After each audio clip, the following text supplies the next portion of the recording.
Please give an energetic and warm welcome to the one and only Sandeep Maheshwari.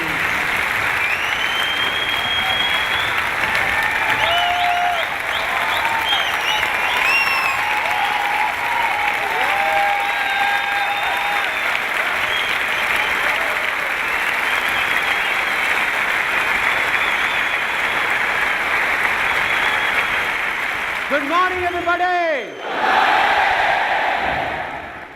It seems there is a slight problem. Let me check. In this year's budget of India, how much is the tax on being happy and excited? Nil.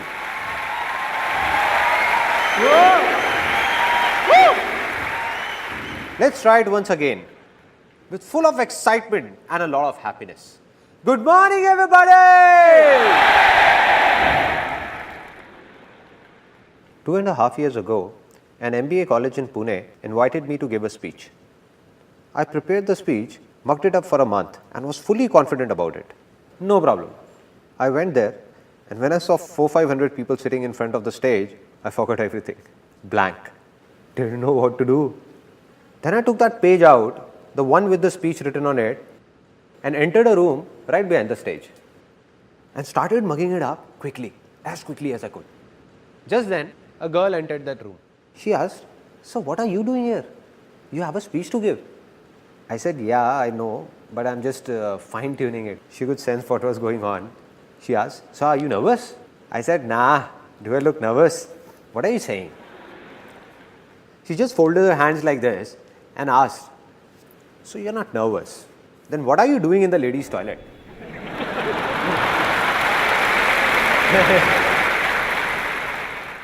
Then I looked on the other side and said, "Shucks, man." After that, somehow, I got out of there and went onto the stage. I went and stood behind the podium. Now just suppose, you can imagine the situation over there. This is the podium and here I am, fully prepared. Good morning, everybody. My name is Sandeep Maheshwari and today I am going to talk about blank.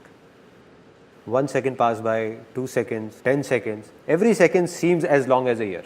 People in the audience stare at you as if you are an alien, just the way you are staring at me right now.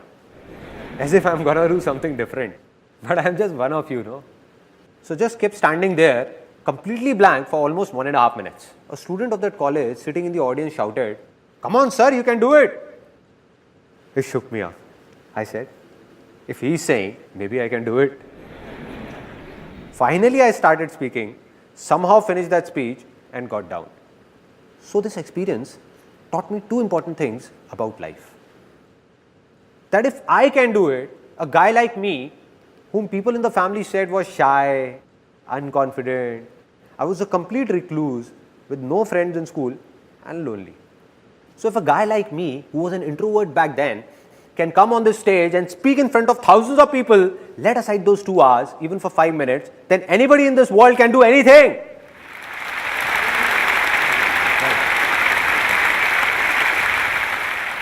This was the first thing. And the second thing I learned made me swear to myself, never to mug up anything. So everything I'm going to speak today, I have no pages in my pocket. No mugged up matter. No preparations. I have no clue what I'm going to speak about. I'm not going to do this seminar from here, but from here, from my heart.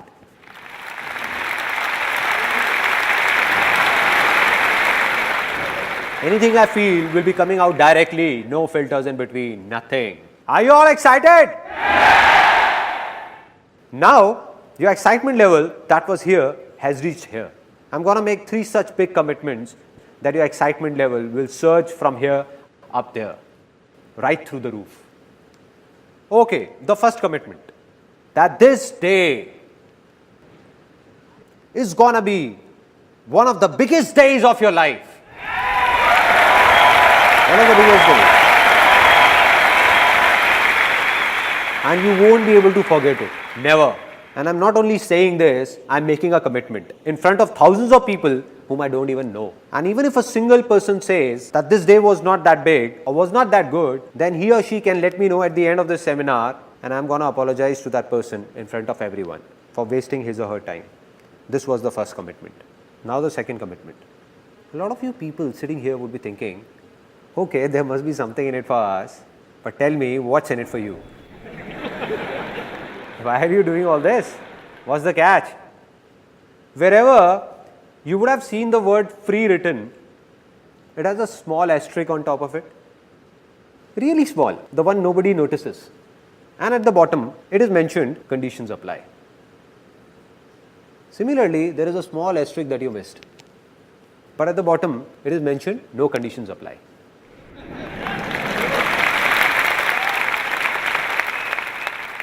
Which means, be it today or any day, I'm never going to talk about or even ask for a single penny from any one of you. No profit of any kind, neither direct nor indirect. Not now, not ever. Never. There is no profit, but there is a reason, which you will know as this seminar moves further, that what is it, that what it is. And it's a big one. Final commitment, the third commitment. It's less of a commitment and more of a surprise that today, this seminar, this is the last seminar of my life, the last life-changing seminar. And there is a very big reason behind it, which I'm going to share with you at the end of this seminar, for this being my last seminar. Now, after making these big commitments, let me tell you in brief what's going to happen today. How many of you want to be successful? Yes. Now, out of these, how many believe that they are already successful? That's it. What's going on? I can prove right now, that all of you are very successful. How many of you know driving? Out of you, how many ride a two-wheeler? So all of you who ride a two-wheeler, like you said, where do you ride this two-wheeler? Delhi. In Delhi. And many of you in different parts of India. Now, what I can make out of this is that all these years, you have been driving two-wheelers on Indian roads and are still alive.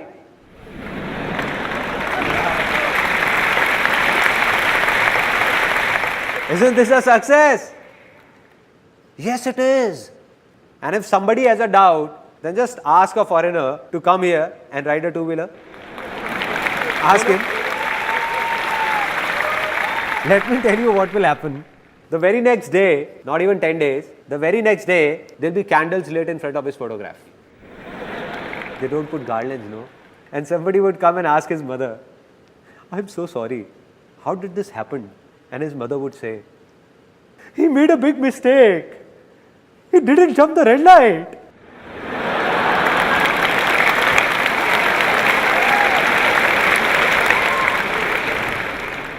She would say, it's simple. Here nobody stops at the red light. People keep driving. Till the time the person from the other side whose signal is green doesn't make a gesture like this.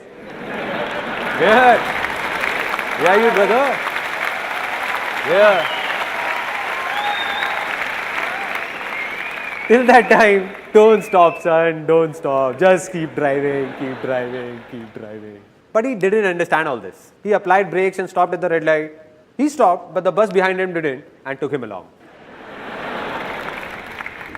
Which means that in his own life, back in his own country, he might be very successful in many things, but driving in India, he failed and failed miserably. But you all are successful. So what is the problem? The problem is that with time, the definition of success changes. There was a time when driving was a success. Now after learning how to drive, definition changed. Getting a degree was a success, right? After that, it was to get a good job or do a business. That also happened. Then success was all about getting married. It's not right to laugh at other people's mistake. Well, anybody can make a mistake. So marriage also happened, which means that if I start making a list of things you all are successful in, the day will pass here itself. Even of a single person, you all are so successful. But the only problem is that you don't believe in it. Believe in it and you will realize it.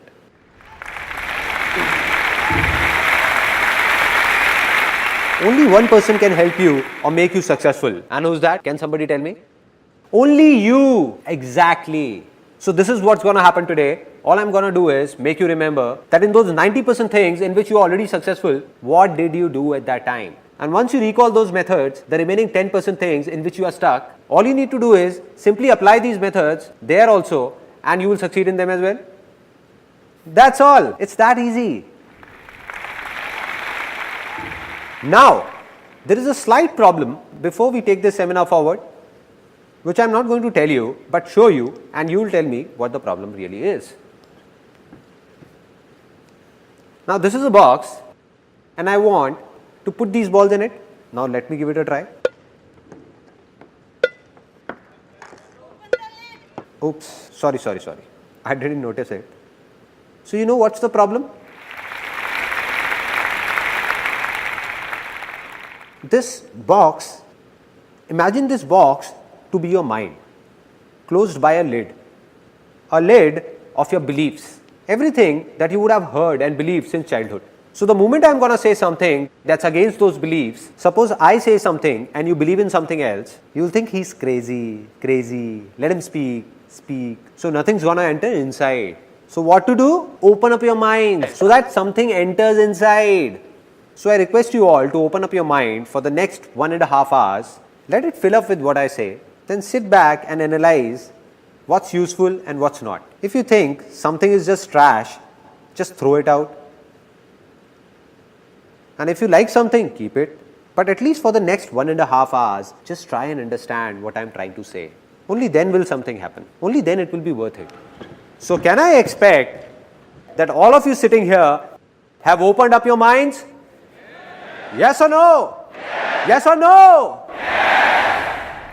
If opening up your mind was so simple, there wouldn't have been any problems. Let me ask you a simple thing. Who all have open minds by default? Who are ready to learn anything always? Kids, exactly. Let's give a big hand to all those who said kids. See, why are we clapping for him? Let me tell you. Not because he spoke something extraordinary, but because he at least spoke something. I asked and he answered. This is a very big quality of being successful. That it's not just about thinking, but doing it as well. So let's do one thing. I have a simple idea that let us all become kids for the next 1.5 hours. I am a kid and like me you are all kids. So are you all ready to be kids? Yes or no? Yes or no? Now that you have said it, you can't step back. Now you will see what all strange things are going to happen here.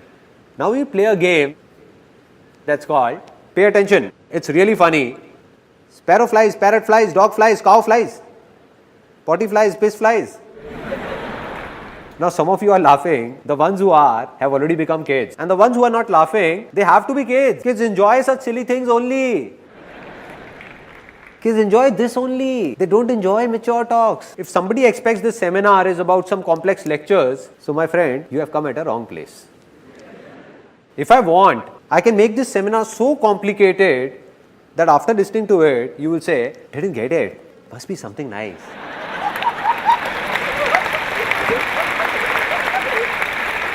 But no, what am I doing?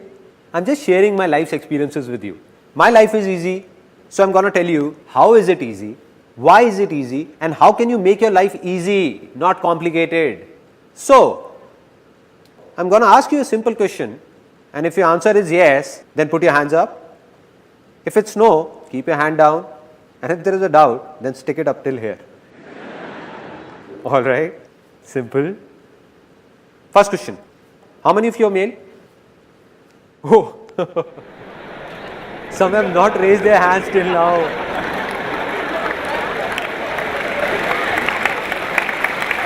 What is this going on? I asked a simple question that how many of you are male? They are not listening to me. They started looking at the person next to them.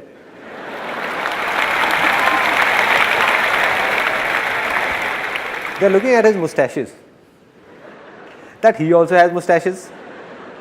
Looks like he is also male. Why is his hand stuck here? Maybe it has to go up till here only. It's a simple straight question, nothing complex. That for whom have you come here? For the person next to you, for me, or for yourself? For whom? So my dear brothers and sisters, except my wife. So anything you do has to be for yourself, not for me. not for the person next to you. Just forget about him and don't think about what he's thinking. The biggest problem is that we keep thinking what the person next to me is thinking, and the person next to you is also thinking what he's thinking. Exactly. Woo.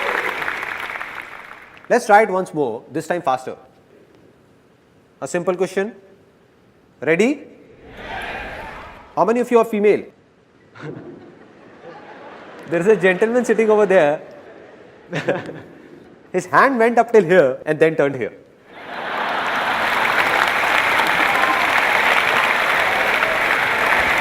How can I make a mistake? There is no doubt. I am not a female.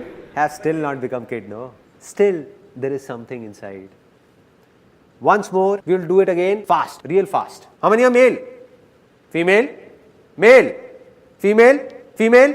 Female? Male? Male? Male? Female? Male? Female? Male? Female? Woo!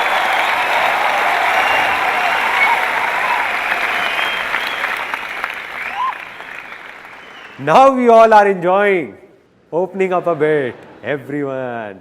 This is what needs to be done. So if you like something, laugh for yourself, not for me. The problem is that a lot of people, when at home, while playing with kids are fine, but outside, don't know what happens in seminars, at public places. And then there are a lot of people who don't even laugh at home.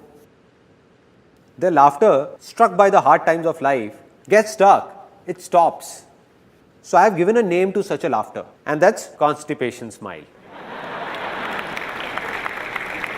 Meaning, stuck up smile. They feel like laughing, but don't want to open their mouth. How will it come out? Let it out. Don't suppress your laughter. Let it out. Out. There is no point stopping it. No point.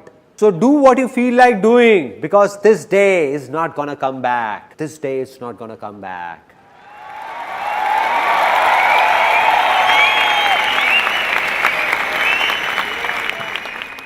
So now I'm going to narrate a story that has a deep impact on my life. Today, whatever I am, this story has played a pivotal role in it. And later, when I'm going to tell you the story of my life, that who am I, where have I come from, what I did, what all problems I faced, then you will come to know that this story had a big role to play in it. A story of King Akbar and his minister Birbal. Once King Akbar, some people are already laughing. As I said, don't laugh unnecessarily. So King Akbar and Birbal's story. Once upon a time, Akbar and Birbal were going for hunting, and Akbar slit his thumb while pulling out his sword. He cried out in pain, starts screaming, "Soldiers, go and get the first aid. I slit my thumb. It's bleeding. Hurry up. See what has happened." Birbal comes in with a smile and says, "Relax, my lord. Whatever happens, happens for the best." Akbar says, "Birbal, have you lost it? What are you saying? I thought you loved me." "Soldiers, do one thing. Leave the first aid. Take this crook Birbal, hang him upside down for the entire night, lash him up with hunters and hang him by the neck in the morning." So Birbal is taken away and Akbar goes for hunting alone. Now he goes to hunt and is caught by a few tribal men. They hang him upside down. Now there is this tribal dance going on. Hoo, ha, hoo, ha, hoo. Come on guys, you don't expect me to dance. Suddenly a tribal man looks at Akbar's injured thumb and shouts, "He is impure. We can't sacrifice him to the gods. Free this impure being. He is impure." So Akbar is freed. Now Akbar is crying. It's morning. He thinks Birbal would have been hanged by now. Shouting and screaming, "Birbal! Birbal! Birbal!" Running towards the palace. And he sees that Birbal is about to be hanged. About to be. He runs and holds Birbal by his feet. Says, "Birbal, please forgive me. You were right. Whatever happens, happens for the best. That's why I'm still alive. And look at me, I'm such a cheap fellow.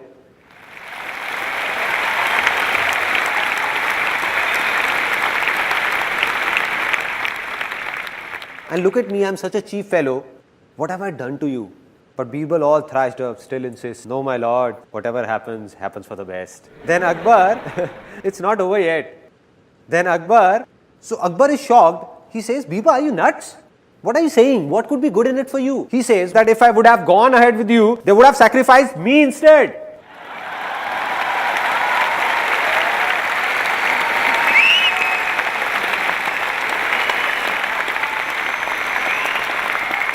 Now a lot of smiles here are transforming from constipated smile to loose motion smile. Flowing, let it flow, let it out, let it go wherever it want to. So what's the moral of this story? That whatever happens for the best. So how many of you believe in luck? How many of you believe that destiny plays a major role to move ahead or be successful in life? Many? Me too. I also believe in luck. I also believe in destiny. But I only believe in good luck. I believe there is nothing like bad luck in this world, because whatever happens for the best. Right. It means that even if something bad is happening, it seems to be bad. It is not actually bad. It seems bad at present, but in future we realize that it was also for the good.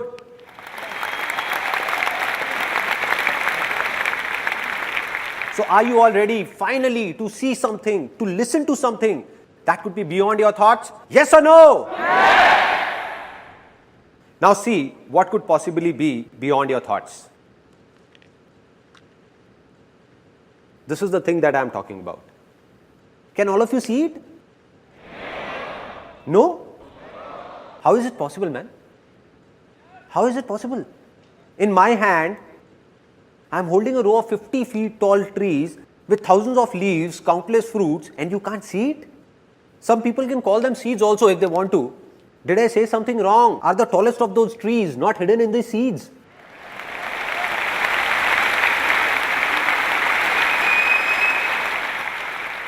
Hidden inside but not visible.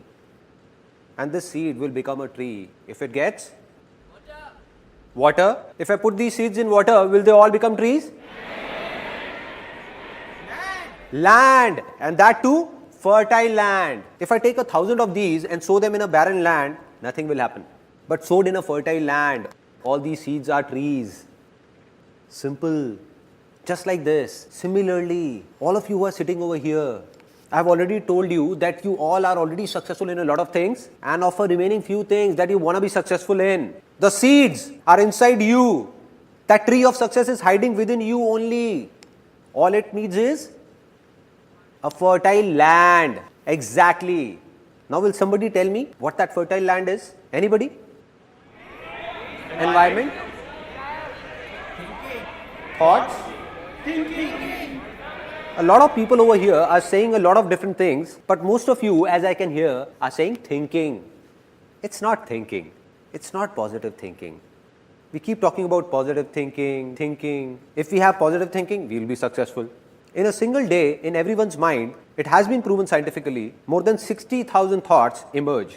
So anybody, no matter how big, how powerful, or how evolved, he cannot control his thoughts even if he wants to.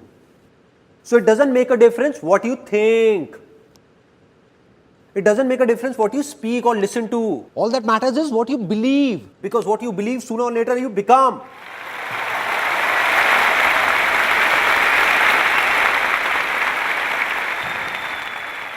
And if someone believes that he can't do anything, will he be able to do something?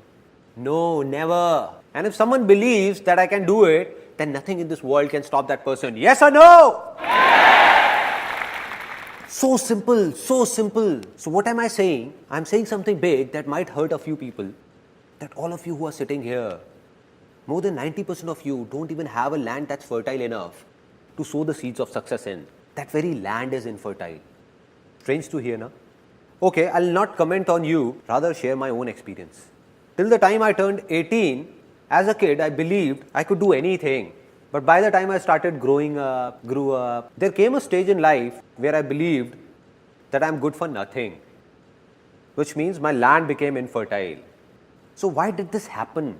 Where did it all begin? It all began in childhood. So here's a short film that you will see that will explain why did that land become infertile and how to make it fertile again.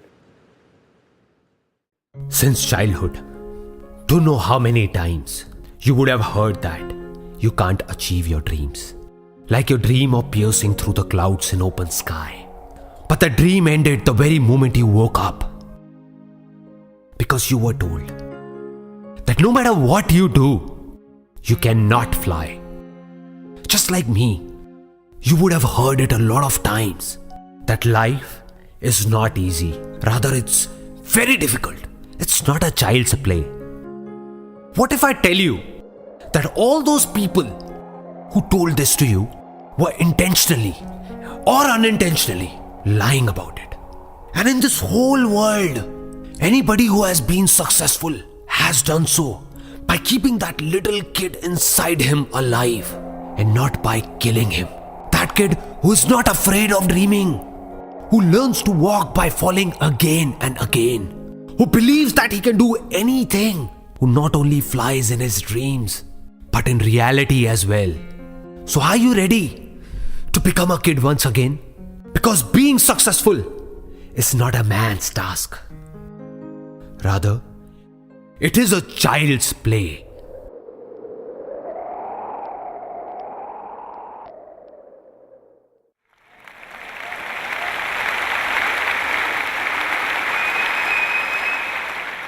Isn't this film a bit strange? What we hear in our daily lives is a lot different.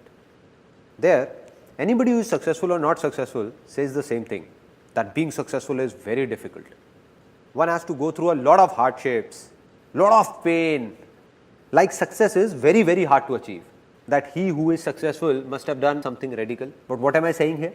That being successful is a child's play. What will happen if within the next few minutes, all of you believe in it? Because you already know it. I am saying believe in it, not knowing it. If you believe in it, that being successful is a child's play, what will happen? You will become successful. Right? So let me tell you what happened that made my land infertile. Which means I wanted to be successful. I wanted to do something, but believed that I can't do anything. As a kid, I dreamt of flying in the sky. But by the time I grew up, I was even afraid of walking. There was a stage in life when I thought I can't do anything. What was the reason? The root cause. The root cause is somewhere in our childhood. How many of you are from a middle class background? A lot of you. I also hail from a middle class background.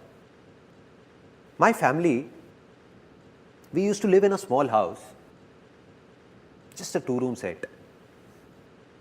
We had limited income with a rented accommodation. I had a friend in the neighborhood by the name of Puneet. They were well off and his dad got him a brand new red bicycle, imported cycle. Earlier when we used to go to the park, we used to race and I always won. But now, since he was on his cycle and I was on foot, I used to lose. So one day, I went back home after losing again and demanded the same cycle from my father at any cost. That too the very next day. I don't know anything. My dad said, it's not like this. It's your birthday after 6 months. I'll get you the cycle then. But I was unmoved. The next day, tired, when my dad returned from office, my mother went up to him and said that Sandeep has not eaten since morning. And he's really angry, adamant about the cycle. Why don't you get him one? She vented out on dad. And my dad was furious to hear all this. He said that I am no Tata Birla who would fulfill all his demands. I can't get him a cycle. Do whatever you want to do and leave me alone. Dad was really angry and I was standing outside. And after such a heated conversation, I preferred to stay out of the room. The next day, I walked up to my mom and said, I would be around 5 or 6. I asked mom, what was dad saying? Tata Birla. What is this Tata Birla? So my mom replied that these Tata Birla are people who are billionaires with a lot of money. So I became really happy and asked, so why are we not Tata Birla? And my mom got irritated and said, I don't know why. You just go out and play. Go, don't read my brains. Just go, no. I went out, there was an auntie living next door. I went up to her and asked, Auntie, who is this Tata Birla? Heard about them? The next day I came to my mother and said it. Mom, when I grow up, I'll become Tata Birla. Till there, it was fine. Like every mom, she also encouraged me saying, why not? And she said, you will become Tata Birla. You will become Tata Birla. You will. One day you will. But the mistake she made was, right now my mother is sitting here. So what she did was, she told everyone in the family, all my uncles, aunts, friends and relatives, that Sandeep will become Tata Birla. My son will become Tata Birla. Now what happens, like if there is a marriage or an event in the family, when people get tired of singing and dancing, no, they need kids for entertainment.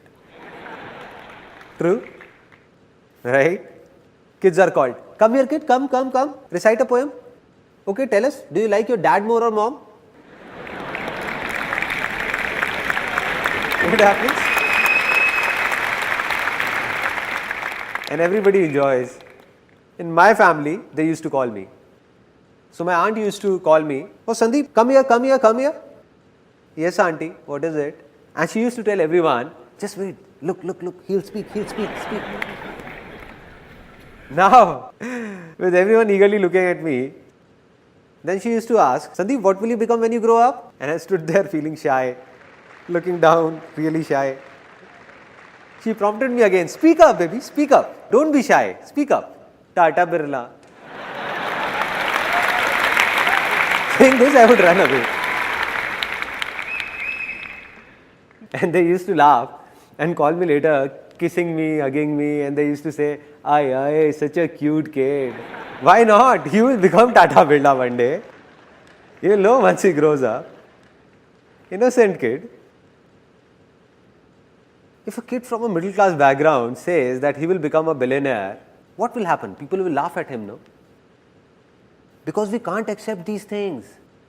And that's what happened. Everybody used to make fun of me. All of them. They thought he's just a kid. What difference does it make to him? He's just a kid, no. They were wrong.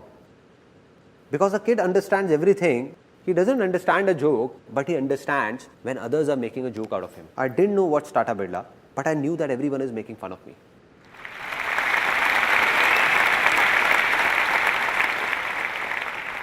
And who are these people? The same people who are my family, the ones I trust, who are dear to me.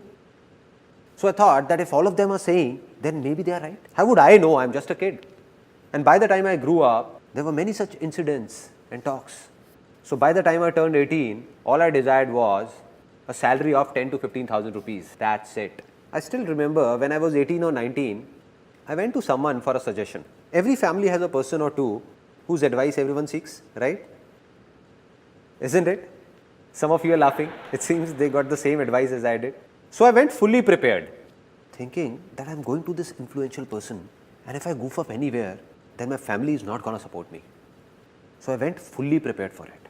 Fully prepared, thinking what he might ask. He asked me 10 things, saying, what if this happens? What if this? What if this? What if this? Since I was fully prepared, I said that if this then this, if this then this, if this then this. When I answered all his questions, he said that, listen kid, all this you're saying is very impractical and it can't be done. And I asked, why can't it be done? Can you please explain why can't it be done?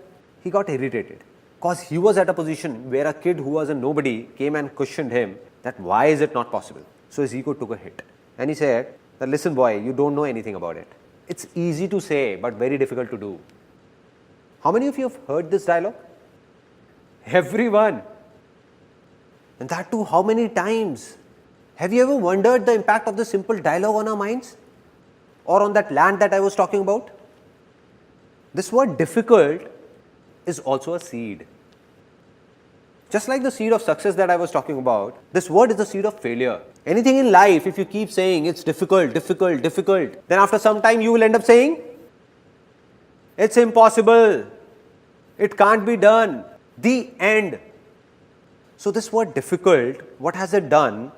It has tied down.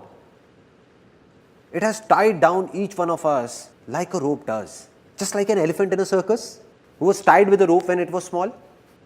So that baby elephant tries very hard to snap that rope. It keeps trying, but can't break free. It doesn't have the power to do so, can't snap it. So it believes that it's really difficult for me to do it, impossible.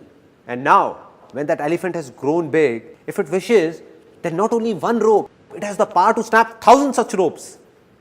But it has stopped trying. Stop trying.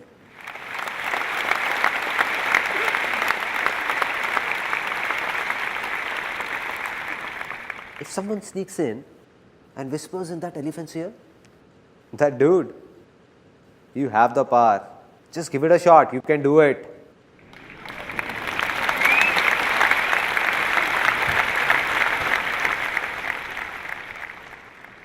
So how long will that elephant take to snap that rope? 1 year, 2 years, 10 years? 1 second. Not even 1 second. This is what happens. All those beliefs which are based on a lie take years to be formed. But snap in a second. Second.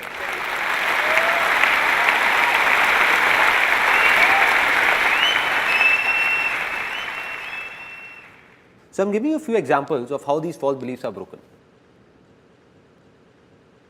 For centuries, man believed that the earth is flat.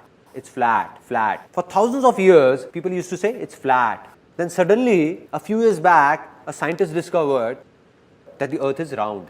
And what did everyone start saying? That the earth is round, round, round. Which means that belief took centuries to be formed, but collapsed in a second. The moment it faced the truth, it was gone. Similarly, all such beliefs are based on lies. All are lies. The moment they face the truth, all of them will collapse.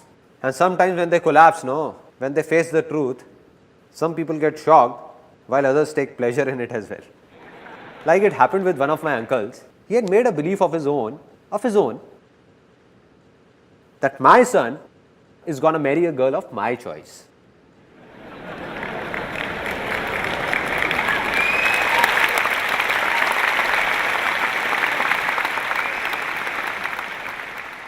The sons are clapping, but fathers, anyhow. Now what happened? It was his own belief, but it's not true. This is not truth. So what's the truth? What's the difference between truth and lie? The truth is that fire is going to burn you. No matter whether you are an Indian, American, Australian or whoever, fire will burn you, and that's true. But every son will marry a girl of his father's choice is not true. Not true. Not at all true. He just formed it. So what happened? He made a complete plan that as my son grows, I'll do this, this and this to find a suitable girl. And there was another thing in it that I'll make him do MBA from London. And once he does MBA from London, it will look nice on his biodata for marriage that the guy has done MBA from London. So that guy was sent to London to do MBA. And when he came back to India, he got married, and that too, to a guy.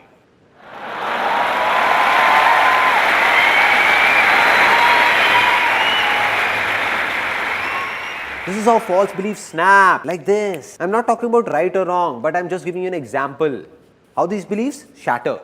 And in the same way, all your beliefs formed by you, which are stopping you from moving ahead, that have made your land infertile, are going to be shattered in the next 20 minutes. All of them. All of them. All of them.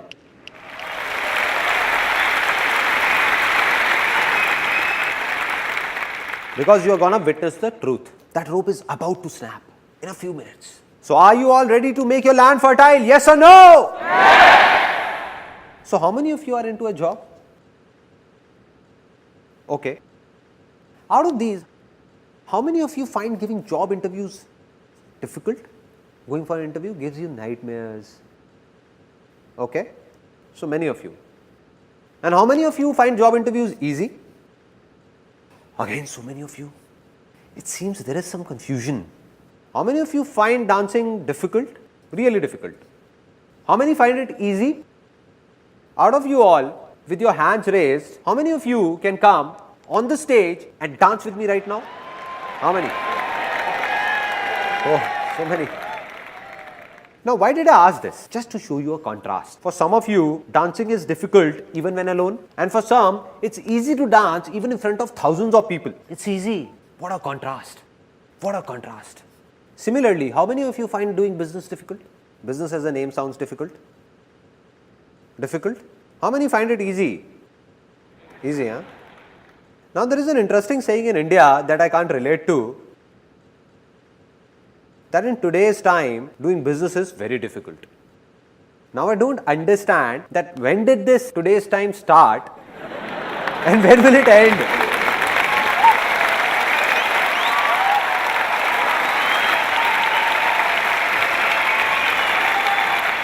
Till what time is this today's time gonna go on? So there is a simple thing that's clear now, absolutely clear. Sometimes we are so busy with our lives that we don't have the time to think about these minute things. We keep waiting that someone from somewhere will come and tell us a big secret. A big secret.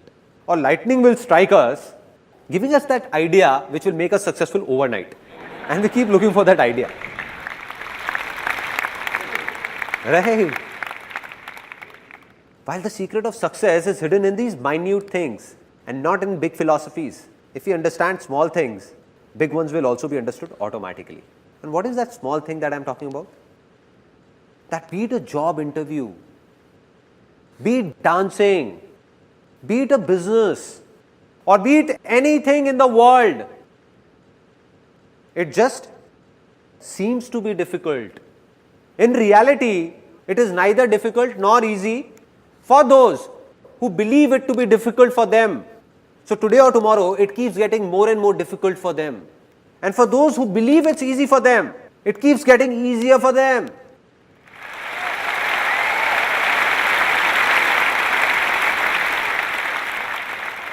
So there are a few things that seem easy to you. So they are easy for you. No need to do anything because they are easy. But a few things are difficult for you. If somehow you start believing that all those things which are difficult for you are also easy, then what will happen? They will become easy. Easy in reality. So being successful will actually be a child's play. Right?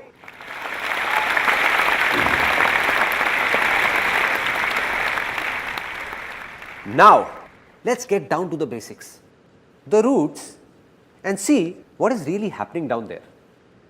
That all these beliefs, from where are these being formed? All these false beliefs, how were they formed? Till the time we understand this, how will we break them? Now, out of you, how many of you have heard, see no evil, say no evil, hear no evil? Everyone. I believe that if you really want to be successful, then you have to do something else and not this. With due respect to Gandhiji, I don't agree with him. Why? I'm saying such a big thing. Why don't I agree with him? Why not? Can you please close your eyes for a few seconds? All of you? Eyes just above your nose? Alright. Now do as I say. Do as I say. Don't think about your mother. Please don't think about your mom. You dare think about your mother. And your mother's photograph should not flash in front of your eyes.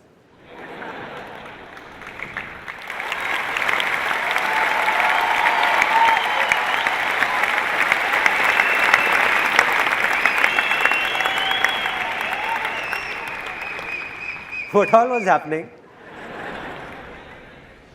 How many were thinking about their father? I was saying, don't think, don't think. But even then you were thinking just about her. See, here is an interesting fact that how does a mind work? See, our mind cannot think in words. It can only think in images. It can only think in pictures. For example, I'm saying terrorist. Whose image comes in your mind? Kasab. Osama bin Laden. Nobody is saying wife, right? Don't you dare.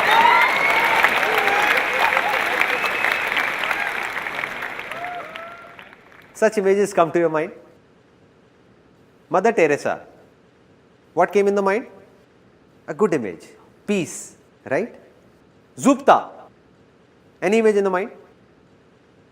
ZXY. Any image in the mind? ZXY. Any image? No? Nothing? It means that our mind can't think in alphabets. It can't think in words. It can only think in pictures. Pictures.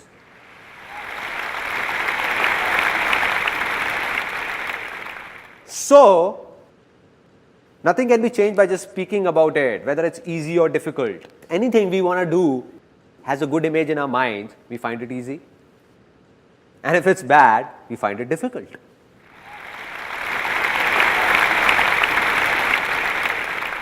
Now I'll tell you about a very interesting experience of my life When I was a kid, I didn't know about all this, because of which created a lot of embarrassing situations for me. As a kid, I loved beating up my younger sister. She's also here today. Hi there. So I enjoyed beating her up a lot, very much. And whenever I would beat her up, she would exaggerate and tell my dad about it. Means, she would say, I got a real beating. Oh dad, he hit me here, he hit me there. I got a real beating. Dad would have just returned from office, all tired, irritated, and he would start every day, regularly, almost every day. Are you an idiot? Is your mind full of trash or what? Don't you understand? How many times have I told you not to hit your little sister? Not with your leg. She is considered to be the goddess of wealth.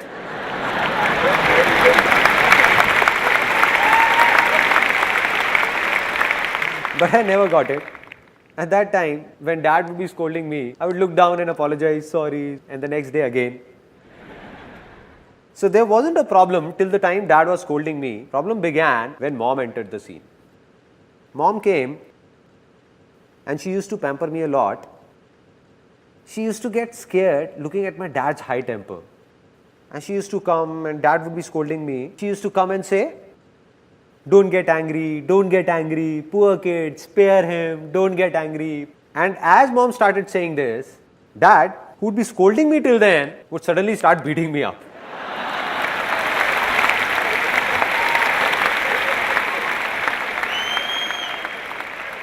I used to think, Mom, why did you have to be here? Why did you have to be here? The more she used to say, don't get angry, dad would say, don't get angry, Tom! He deserves it, Tom! Don't you dare! Never do it again. I couldn't understand it back then, but today I can understand the problem. Problem is that our mind doesn't think in words, but in images. The moment mom said, don't get angry. So what happened? The image of anger came in.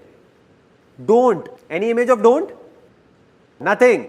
Get. Yes, do it. So,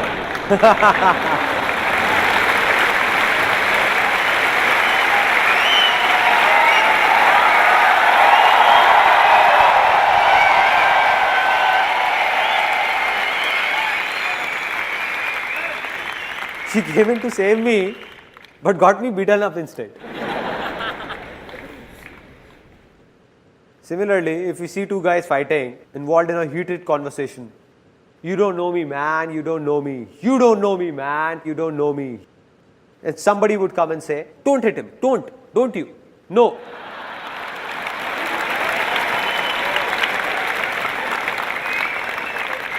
Not this brick, no. He picks up the brick and bang, bang, bang. So, I say, see no evil, say no evil, hear no evil. If this is not to be done, then what else needs to be done? Very simple. Just say, see good, say good, and hear good. Right?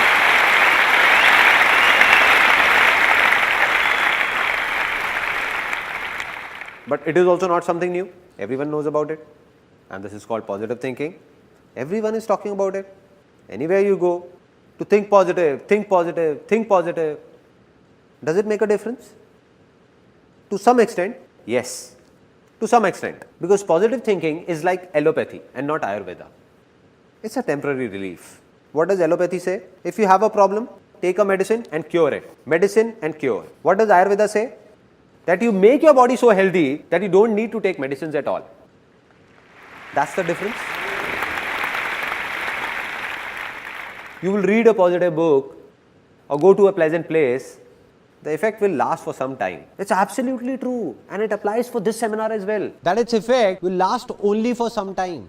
A few hours, a few days, or maybe a few months. And after that, back to normal life. Back. And what's the reason? I've already told you that anybody, no matter how evolved, he can't control his thoughts because in a single day, more than 60,000 thoughts cross by.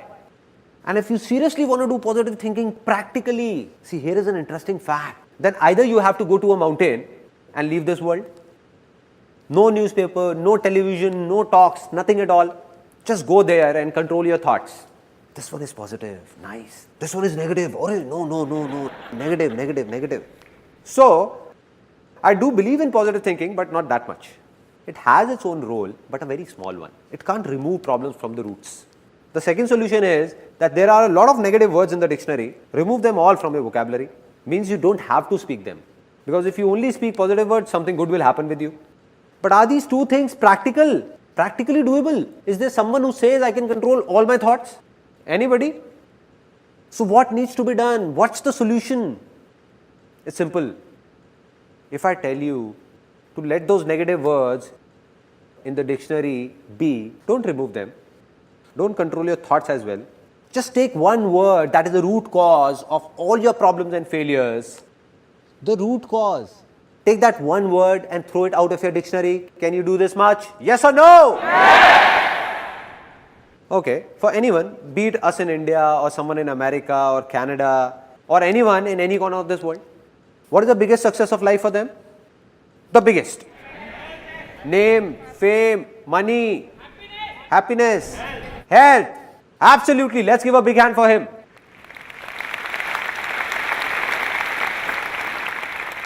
No success is bigger than health. A man with a lot of name, fame and wealth but without health, is he any good? All is waste, no use. No success is bigger than health and we all know it. Nothing new in it. So how many of you genuinely want to stay healthy? Everyone. Out of you, how many know that the best way to stay healthy is to get up early, go to a park, do yoga or do jogging? Everyone knows. So now how many of you are actually regular? That's it. Hardly 1% or 2% people. Now see, the problem is that we all know these things, but when do we remember them? About health, to stay healthy. The time we are sick and visit a doctor or visit a relative or a friend in a hospital, when the doctor warns us that either you do something now or the Almighty will do it. Cholesterol levels, man. Right. And then suddenly we wake up saying something needs to be done now. And from that very day, you make up your mind that from tomorrow morning 6 o'clock, I'm going. Everything is planned. Left office on time. Thinking I have to go. It's around 10:30 in the night and you're feeling sleepy, trying to sleep, lying down, eyes closed. You know to wake up early, you need to sleep early. Just then, you heard your famous TV soaps tune. Na na na na.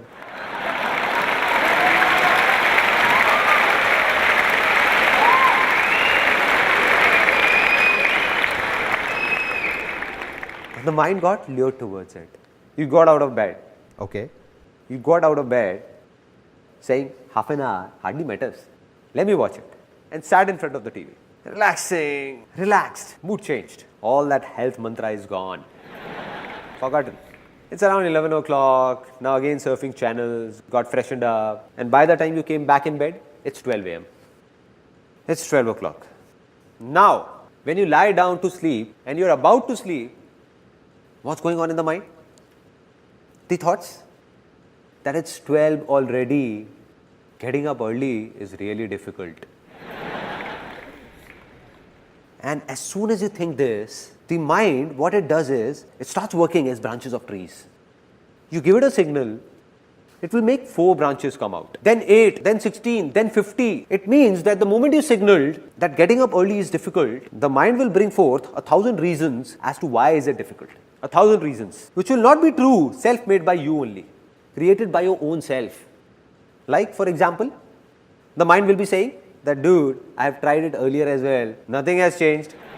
Nothing is gonna happen now as well, so no use. The second thought will be, I tried getting up at 6 a.m. earlier as well. I somehow woke up, but the eyes didn't open, got hit by a side table, and this knee still hurts. Strange thoughts will come to the mind, strange thoughts. That if I wake up early, like I'll feel sleepy throughout the day in office. And then what will you do? Change the alarm from 6 a.m. to 7 a.m. saying, getting up an hour later will hardly make a difference. Now you're remembering because you have said it's difficult. So the mind is giving you reasons. That you read an article in a newspaper which said that a minimum of 7 to 8 hours of sleep is a must.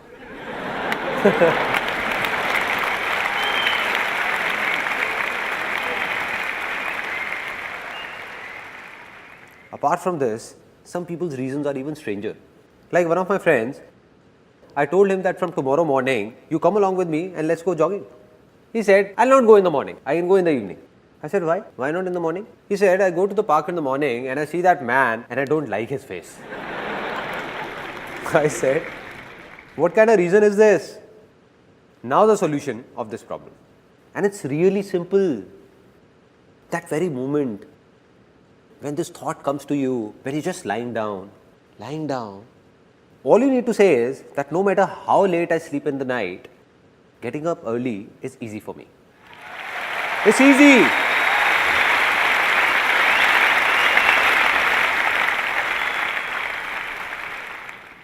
Now you know what will happen? Really? The moment you will say it's easy, a voice inside you will say, are you crazy or what? How is it easy? Because we aren't used to it. Then you will say it for the second time, it's easy. Then for the third time, it's easy. Getting up early is easy. The moment you say it 3-4 times, your mind will give you 1,000 reasons that will prove it's easy. It will go in the opposite direction.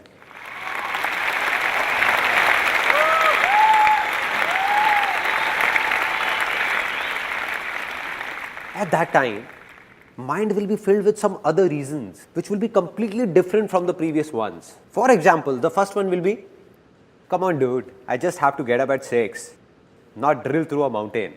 Earlier also so many times I have caught a train, and to catch it, I woke up at 4 in the morning, 4 a.m. and that too on my own. 5 minutes before the alarm went off, I woke up myself. I can catch the train again even if I miss it. But where will I get this body from once the health is gone?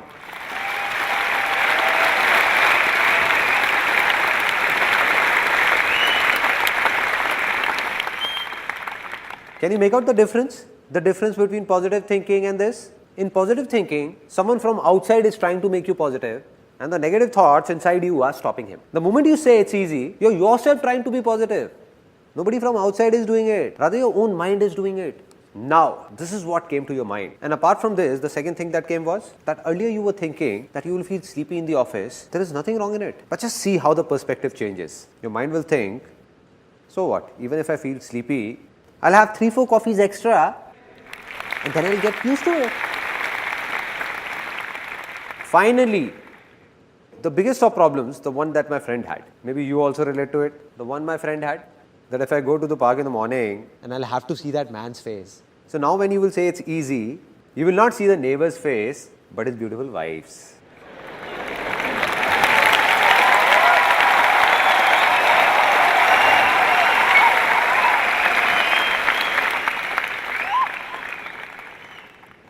It's that simple. This is it. Be it the smallest to the biggest of problems of your lives. Just take these 2 words and stick them up with all these so-called problems. The day it starts coming from within, that it's easy, that day, everything will become easy. And this is the biggest secret of my life. The biggest.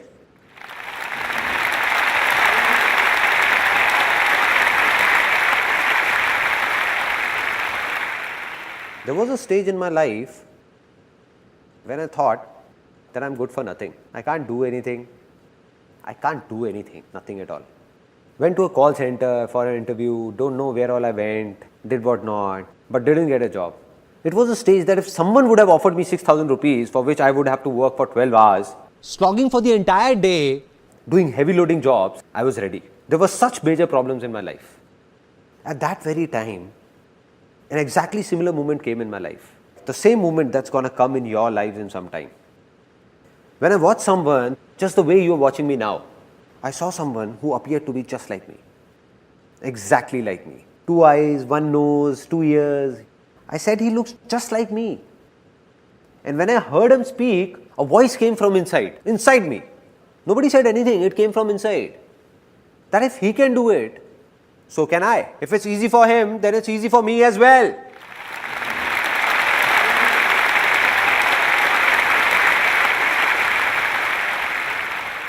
Finally, the moment has come to decide. Because I believe that if nothing has changed, then nothing will change. Although you all have come here, but if you don't make a commitment to yourself, or don't try to change yourself, then nothing will change when you step out of here. Nothing different. Just a good time pass and finished. So it's time to make a commitment to yourself. Take a decision to change yourself. You have two options. First, there are a kind of people in this world who themselves keep making the smallest of their problems, their troubles, bigger and bigger, and keep complaining. There are a lot of such people, and there is nothing wrong in this. All we need to do is understand that if we are like these people, only then will we be able to change ourselves. But if we don't accept it and say, no, I'm not like this, then you will be like this only, like you have always been. Second option, this was the first option. Second option is those people, and there are millions of people like this, who themselves make the biggest of troubles of their lives really easy, thinking of them as nothing and always be happy.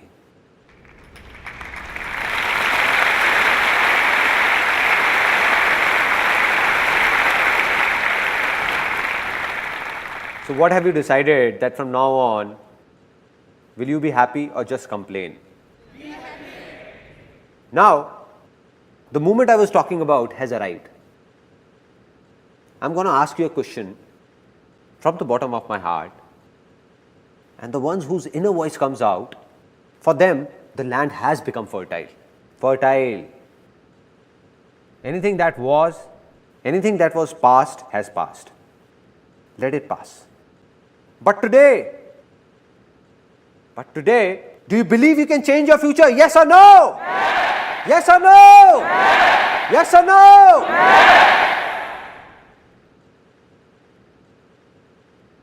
Let's celebrate. This is a very big moment.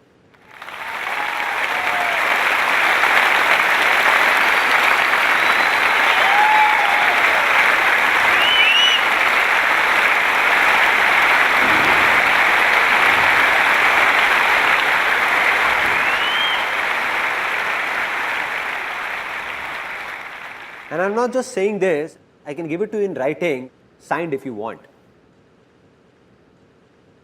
That life will not change for the ones who said yes or decided from the bottom of their heart yes. For them, life has changed, already changed, already changed.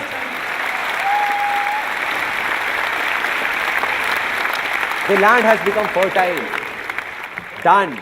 There are people in this world whose problems could be 100 times bigger than yours, but then also their success is also 100 times bigger than yours, which means that problems and success don't have a direct connection. It's all about what you believe in, something we have just realized.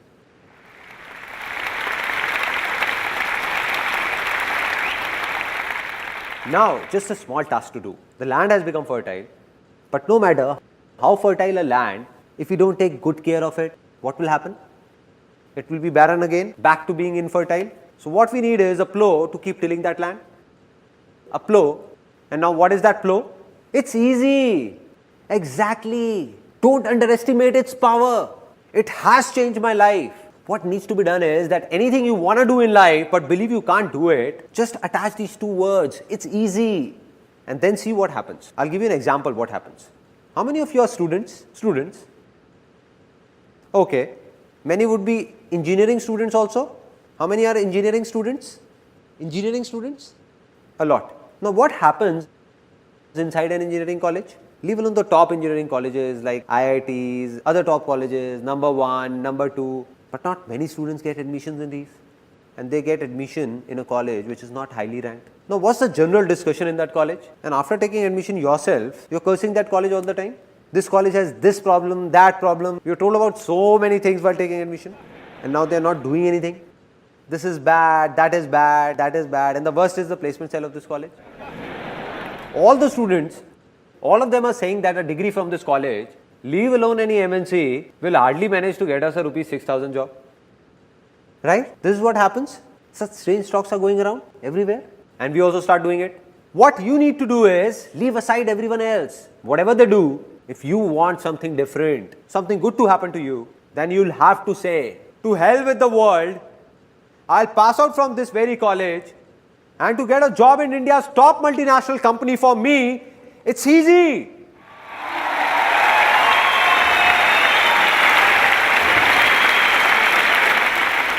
Right?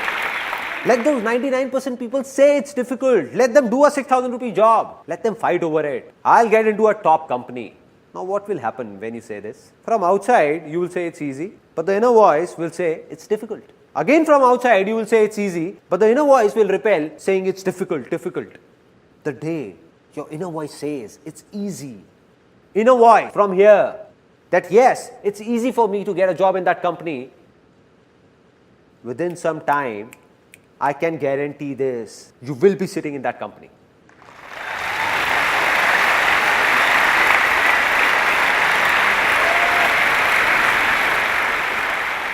And this is not something theoretical that I am saying. Practically, you pick up any big company of India or world for that matter. Have all the people working there passed out from top colleges? No! More than 80% of them have passed out from colleges ranked lesser than your college or similar to your college. So my dear friend, if 80% people can do it, then why can't you do it? Right?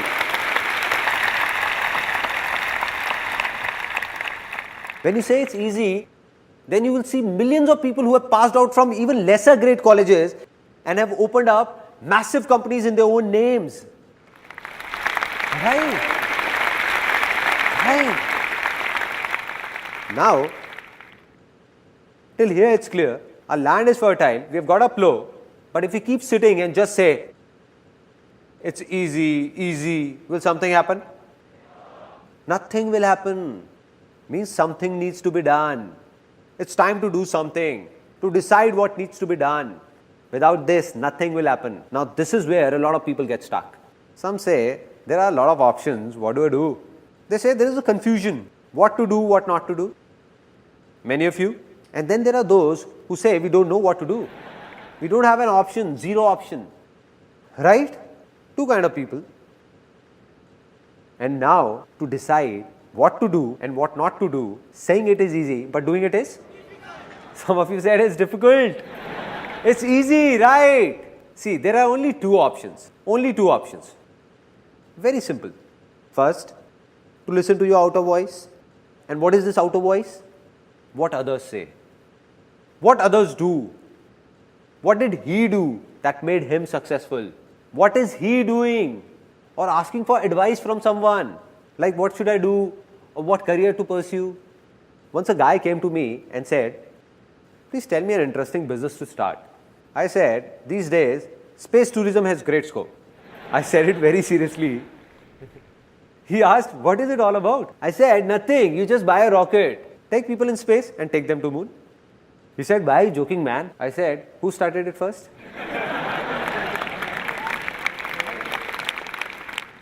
So what's the second option? The first one is outer voice and the second one is listen to your inner voice. Inner voice, whether you call it your soul's calling, your desire or call it anything, but listen to your inner voice. And the day you listen to it, no, that's it. You don't need anything. A simple example, real life incident of every house. There is a kid who has just one passion, to open up and reassemble his toy cars. Open up and reassemble, open up and reassemble. That's it. And that's all he enjoys, nothing else. Now gradually as he grows up, now he's fond of computers. He keeps opening and reassembling them. TV, electronics. Now he turns 18 and it's time to take a call. What to do and what not to do. Now his inner voice says, go for engineering. But everyone around said, that son, don't go for engineering, there is no scope in it. And he was told that, listen son, you go for chartered accountancy, CA. But why CA? An interesting point. It's a very interesting point. Nobody analyzed what that kid wanted. What was his talent or interest? No. CA because someone in the family did CA 15 years ago and today he is making good money. So what will happen now? This is not his inner voice. The problem is not that everyone said. The problem is that he also got scared. He said, let me do what everyone is saying. No, why take a risk? Why take a risk? If something goes wrong, then who will take the blame? Right? So he opted for CA. Now he is doing CA, but completing it is a big task for him because he has no interest in it. And on the other hand, if he would have done engineering, then today or tomorrow, just the way he was reassembling computers, he would have reassembled an aeroplane as well. Now, we all have understood that we can do anything. We have heard our inner voice. Internally, we know what we want to do. But then also, after having a fertile land and seeds in our hands, if we don't sow these seeds, will something happen? Nothing. If we don't take an action. Worldwide, a lot of researchers have proved that 90% people who failed have one big reason, one common reason, and that is that they don't even try. They don't even try. It means that they have the seeds in their hand and keep on thinking to sow or not to sow, sow or not to sow, sow or not to sow, or wait for the right time to sow. And they keep on thinking. So they don't fail because they did something, but fail because they wanted to, but never did it throughout life. Right?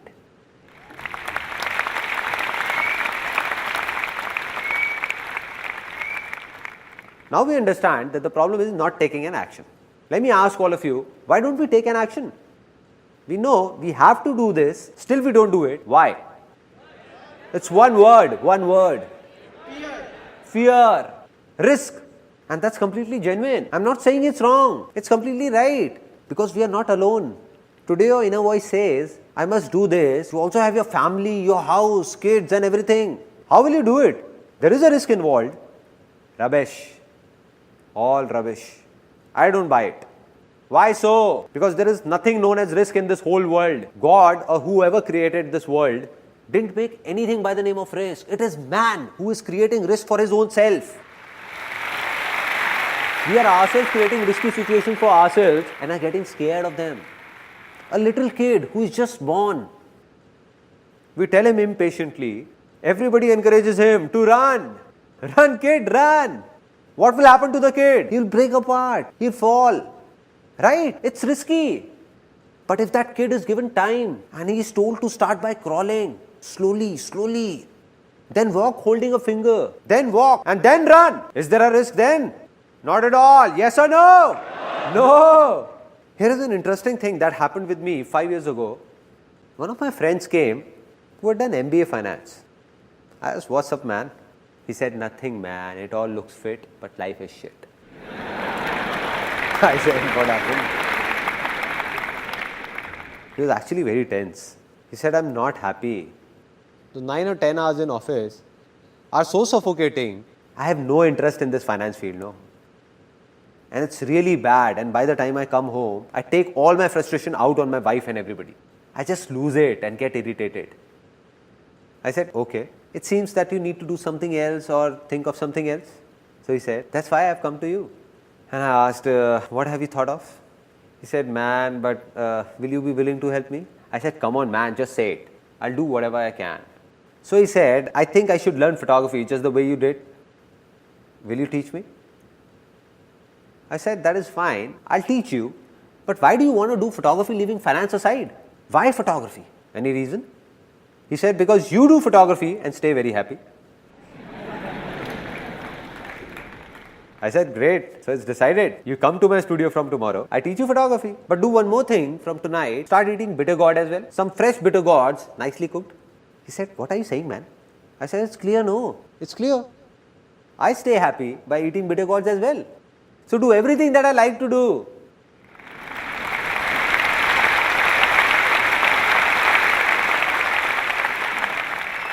I said, listen man, you were about to make the same mistake you did many years ago. I said, I'll make you see 100,000 photographers, 100,000 who do photography like me and are not happy at all. For them, photography is just work, nothing else. And I said, I'll show you 100,000 people who do what you have been doing from the field of finance and are very happy. Very happy. It means that no work is interesting or boring in itself. It all depends on your interest. What do you like? Anything that is from inside is good for you. And if not, then it's all waste for you. And so he got it somewhat. He said that I don't get it. All this inner voice thing and what all you say. How to listen to my inner voice? There is no inner voice inside me. It's a genuine problem. Now there is no voice. What will you do? I said, look, I'll make it simpler for you that how to listen to your inner voice. Any such work that you can do without getting tired, non-stop, 12 out of 24 hours in a day, without bothering about money, whether earning more or less, and still be happy about it, that is your inner voice.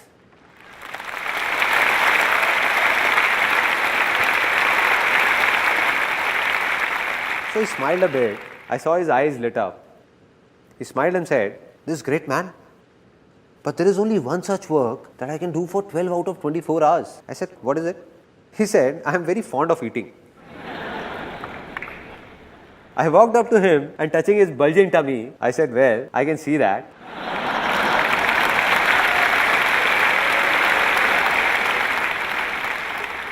I said, "I would have known it anyway." He said, "Come on, man, I'm serious." I said, "Okay, tell me now." He said, "What I mean to say is that I'm not just fond of eating, but cooking as well. Cooking is something I can do for 24 hours. Everyone at home makes fun of me. Why do you keep roaming like a cook? But I just love cooking." I said, "Cool, so do something related to cooking. What's the problem? Do it." He said, "Yeah, man, thanks for the idea." I said, "I didn't give it to you. You gave it to yourself." So he said, "Now what I'll do is, you wait and watch. Now I'll open a big restaurant in a big shopping mall." So I asked, "How will you go about it? Buy a space or take it on rent?" He said, "Come on, man, you know I don't have that much money to buy a space. Obviously, rent is the only option." I said, "Okay, take it on rent. Still, it's not a big investment, no? Just assume the rent of a big restaurant in a big shopping mall, like 200,000 rupees as rent. Just 5 million rupees is all you need. You must be having that much on you. Just calculate, no?" He started calculating all my savings from here and there, taking from dad, borrowing it from friends. 3 to 4,100 rupees I can manage. I said, "Great, man, you're just about there. Great, man. Okay, 3 to 400,000 rupees from here. And what about the remaining money?" He thought a lot and said, "I think dad won't mortgage the home for it." I said, "You lost it, man. Just think of something else, man." He said, "I'll make a proposal of my restaurant and go to a bank for a loan. And I'm sure I'm going to get one." I smiled. I smiled and said, "My brother, bank only lends money to those who actually don't need that money." Right.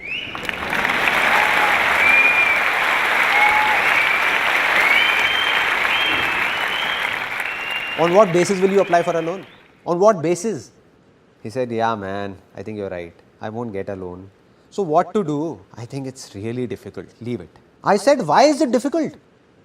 He said, "No money, na." I said, "Why? You just said you have the money." He said, "No, I didn't." I said, "No, you said there is money. What about those 3 to 400,000 rupees?" He said, "But they are not enough to open a restaurant." I said, "Who told you to open a restaurant? Out of these 3 to 400,000 rupees, you can keep aside 100,000 rupees and open a nice stall with the remaining money. A nice stall."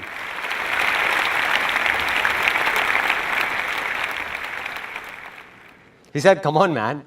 I'm MBA finance. I won't put up a stall." I said, "Why? What's the problem? Put up a nice stall." He said, "No, man, I can't put up a stall. Try and understand." I said, "I am understanding it, but you are not. Let me explain that why you don't want to put up a stall. You know if you put up a stall, you will be happy. You will enjoy it. You will cook food, serve it, and people will pour in. And today or tomorrow, you will open up a big restaurant as well from that stall. And you know it. But then also you won't do it. You know why? Because you are thinking that what will my father-in-law say that I got my daughter married to an MBA finance and he has put up a roadside stall." Right? I said, "This is the reason, no? That what will he think? What will your family think? What will your wife think? What will everyone think?" Great. Keep thinking. He said, "Yeah, man, you are right. But still, I can't put up a stall. Not a stall." Now, this is a big problem. Everyone's falling prey to what will people say. What are they? The biggest problem. The biggest. I asked, "Do you remember what happened when I started photography?" At that time, the whole world laughed on me. The whole world. Including my family, my relatives, even my friends. Wherever I went, people used to say, "Look at him, man. Hey man, take 10 rupees and click my photograph. There was a stage when you would remember what you said to me, that I have already booked photographers for my marriage.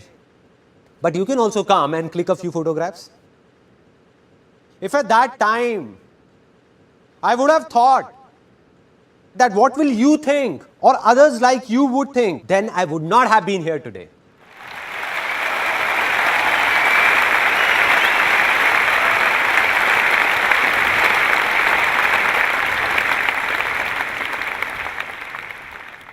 I said those people can go to hell. Whatever everybody thought of me, I didn't care. That's why I've reached here. And it's not me alone. There have been a lot of people in the world who did the same thing as I did. They followed their heart. That means they listened to their inner voice and took small steps. Small steps. Didn't take a big leap. But we all try to start with a big jump. That I'll do this and I'll do that. What's the problem, man? Do whatever you want to do today. And that too from the smallest possible level. And then see who stops you. Nobody will be able to. Nobody.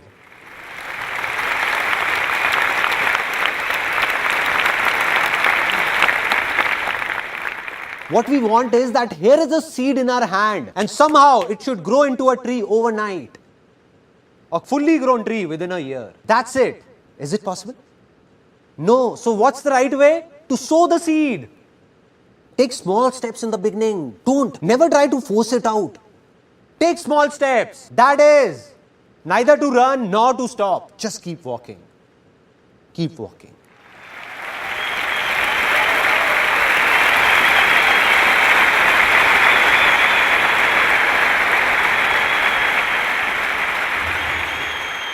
Now there'll be only one glitch in your way ahead, where a lot of people get stuck. Which means that if you do as told, then you will earn money for sure. In anything you do, you will earn money, but will you be successful? And for that, there is a final step that you must follow. And this is also going to sound strange to some people, because it is just the opposite of what people say about success. But this is true, with proof.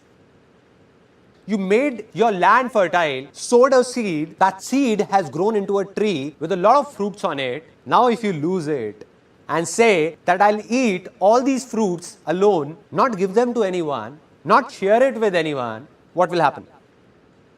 Either those fruits will rot or you will die trying to eat all of them. Simple.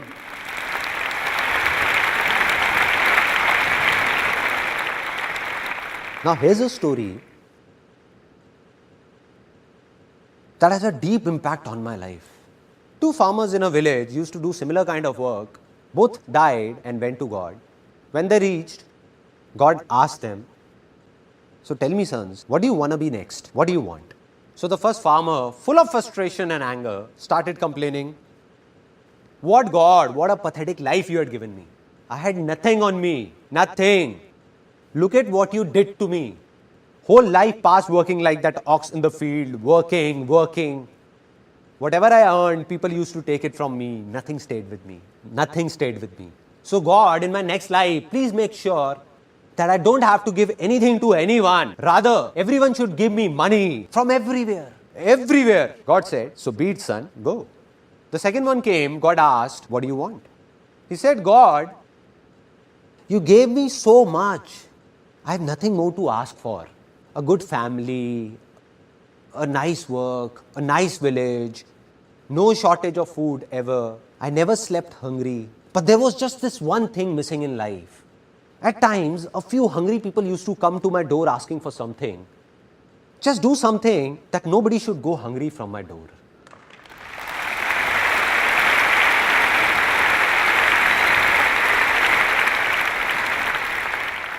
God said, so be it, son. Go, son. Both of them were reborn in the same village. Both of them grew up. The first man who said that everyone should give me, and I don't have to give anything to anyone. So this man became the biggest beggar. I'll not give it to anyone. Everyone should just give me. And the second man who said he didn't want anything but just to feed the hungry, he became the richest man of that village. The richest.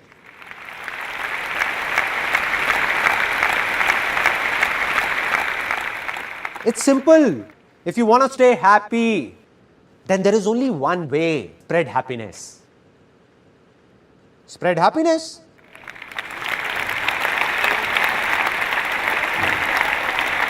It's so easy, no? There is no other way. You keep staring at someone with anger and expect him to give you happiness. How is it possible? How is it possible? How will anyone make you happy? How will he? If you keep on fighting, then the other person will also fight with you. Out of all the husbands sitting here, how many want their wives to respect them? All of you. Then there is only one way. Respect your wife. That's it. There is no other way. No other way. We want it, but we don't give it. We want love, but we don't give it. We want everything. We want that we must get everything. Now I'm going to say something that's going to shake up a lot of people, really shake them up. Now, how many people wish to have a lot of money over here? Then there is only one way to get it. Give money.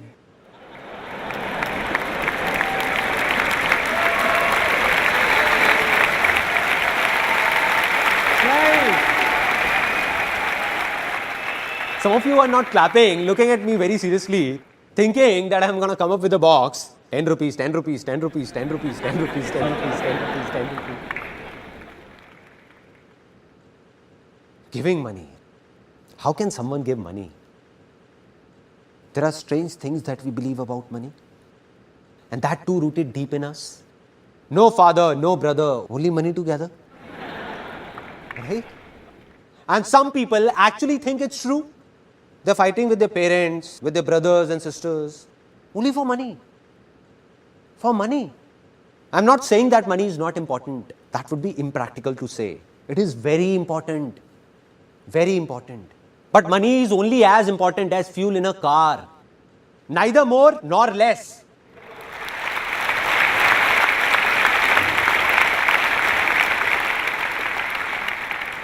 Without money, the car of your life won't go on. This is true.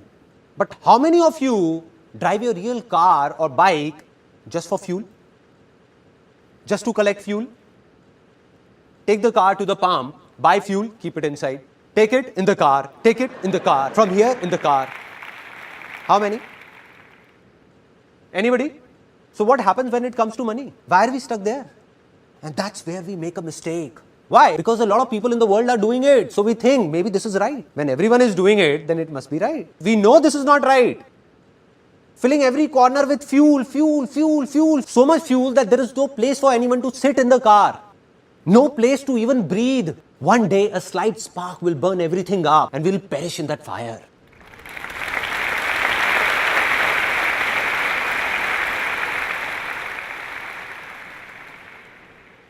It's going on, no? People are burning. They might be successful in everybody's eyes, but not in their own. And this is no theory. If on one side we have somebody for whom money is everything, who is very selfish and he has a lot of money, a lot, but he has only money, nothing else. No happiness, nothing at all. Neither does he give happiness nor gets happiness. And on the other side is someone who might not have that much money, but he believes in just one thing, spreading happiness in this world. So man like him who is spreading happiness in this world, even if he has less money, he is 1,000 times more successful than all those millionaires. 1,000 times. This is called real success. And on the other hand, make those people come and stand here who might have a lot of money, but don't have the courage to give, courage to share, to be happy, to give happiness and smiles. They can't look into anyone's eyes and say that they are successful. They can't. The world says they are, but they are not. Now let's talk about how it works practically. The sharing logic. There was a stage in my life when I was doing photography and I used to do everything myself. I was the office boy, I was the cleaner, and there was a small studio in one corner of my house. Had put a table chair over there. Used to serve water to people, did photography, counseled people, talked to them. And I realized that I won't be able to do it all by myself. So I recruited a female on somebody's reference and a female joined. Now when that female came for the job, she asked for 10,000 rupees as salary. I can't give you 10,000 rupees, but 8,000 rupees is fine with me. So she joined. And within 2 months of when she joined, work started increasing at a good pace. After 2-3 months, I thought that presently I earn 20 to 25,000 rupees a month, out of which this girl only takes 8,000 rupees. I have no sense. So I told her politely that I can't give you 8,000 rupees, but 6,000 rupees is fine with me. Do it or not, your choice. And she left. After she left, for 1 complete year after that, I was stuck where I was. Couldn't move ahead a single step, even a single step. Anybody, anywhere in this world, if he says that he can do everything alone, then he is lying. He needs people to help him out. But why will anyone help somebody else before helping his own self? So he will help you only if you will also think of helping him. Simple.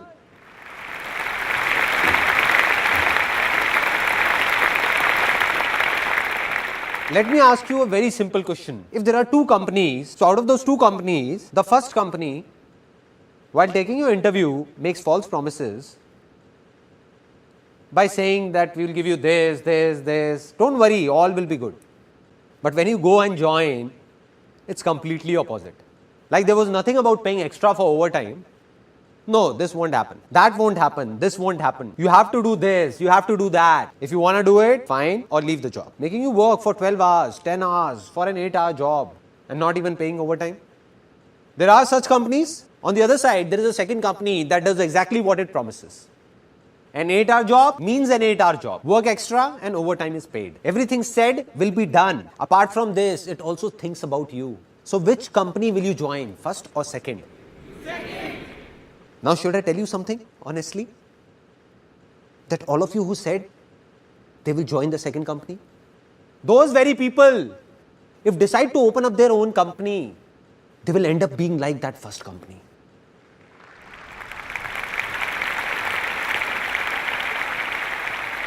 They'll forget about it. Now when they will have their own company, they'll wish to get an employee worth 8,000 for just 5,000. What are we doing, man? What are we doing? There are 2 kinds of people in this world. Those who believe in sharing and those who don't. Now the ones who don't will today or tomorrow have their hands and legs cut. There'll be a stage when everyone will leave them and go away to join those people who believe in sharing by their heart. Today they have 2 hands. Gradually they will have 4 hands. 10 hands, then 100 hands, and then thousands. A day will come when he will have countless hands, and that day, success will be a very small word. It will be a miracle. Miracle.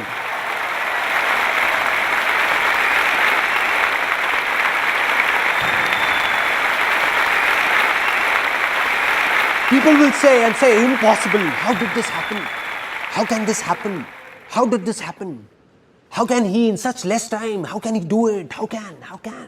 It's simple, man. He knows about sharing and you don't. The day you do, your life will also be full of miracles. Everywhere.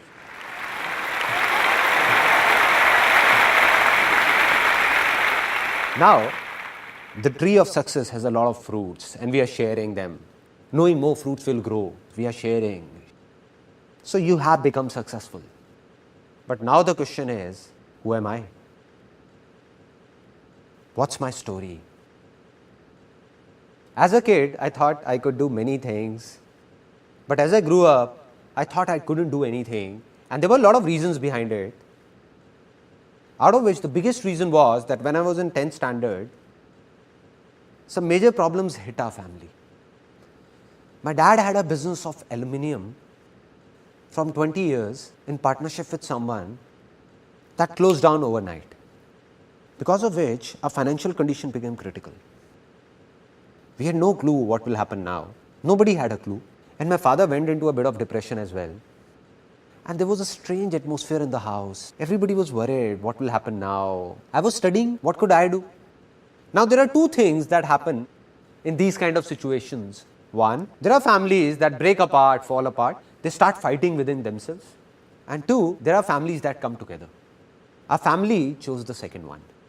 Me, my mother, my younger sister, we all came together and said, this is not only my father's problem, but our problem. and we will find a way out. We will do something, something will happen. So now I wanted to do something, but believed that I can't do anything because my land was infertile. So we tried a lot of things, like we did a business in which my mother used to pack handmade sweets, and I used to go and give those boxes to people, and I took those sweets here and there, distribute pamphlets in my friends and relatives everywhere, but that didn't work and closed down. After that, we opened up a telephone booth, photo state, STD, PCO. My mother used to run it. At times, I also went there to help her. And going there, my land became even more infertile. Because I saw people fighting with my mother for just 25 paisa, I felt angry. But what to do? Such was life. That's when I thought that money is everything. Money is God. I just want money anyhow. I don't want anything else. Just get me a job from somewhere so that I get money and solve all these problems. So that telephone booth also closed down. After that, I went for a lot of interviews and failed everywhere. Had no clue what all was happening. And then came the turning point of my life. I went to a seminar. It was a multi-level marketing company seminar. I was 18 at that time, and honestly speaking, in that 3-hour long seminar, I didn't understand even a single thing. Everything went through here. And I exactly remember where I was sitting. It was an auditorium, and I was sitting on the third seat from here. I was looking at a 21-year-old guy standing right here. Till the time he kept talking, nothing entered my mind, everything bounced off. But then he said something in the end. He said, I'm 21 years old, and I'm earning 200,000 rupees a month. What they had done was, had got a big photocopy of that check and was showing it on stage, and I was counting zeros sitting there. 1, 2, 3, 4, 5. And I was thinking that this guy is actually earning big. 200,000 rupees a month. I was shocked. My mind blew off because I had seen that even to reach a level of 10 to 15,000 rupees takes years. And here's a guy who is just like me, who earns 200,000 rupees a month. And that was that 1 second. It was that 1 second of my life. Something in me shouted out that if this guy can do it, who looks just like me, then why can't I do it? Am I from a different planet or what? Why can't I do it? If it's easy for him, then it's easy for me as well. I can also do it. Can do it. And the moment these two words entered my life, the moment I believed that everything is easy, changes started happening inside me. From what I used to say, it's difficult, nothing can be done, bad timing, don't know what will happen, I started saying, you see what I do now. We'll get 200,000 rupees checks like this. We'll start my own companies. You just wait and watch. You don't know what's going to happen. And everyone started saying that Sandeep has gone crazy. Now, this is a very interesting point. Whenever people start saying you have gone crazy, it's an indication that you are on the right track.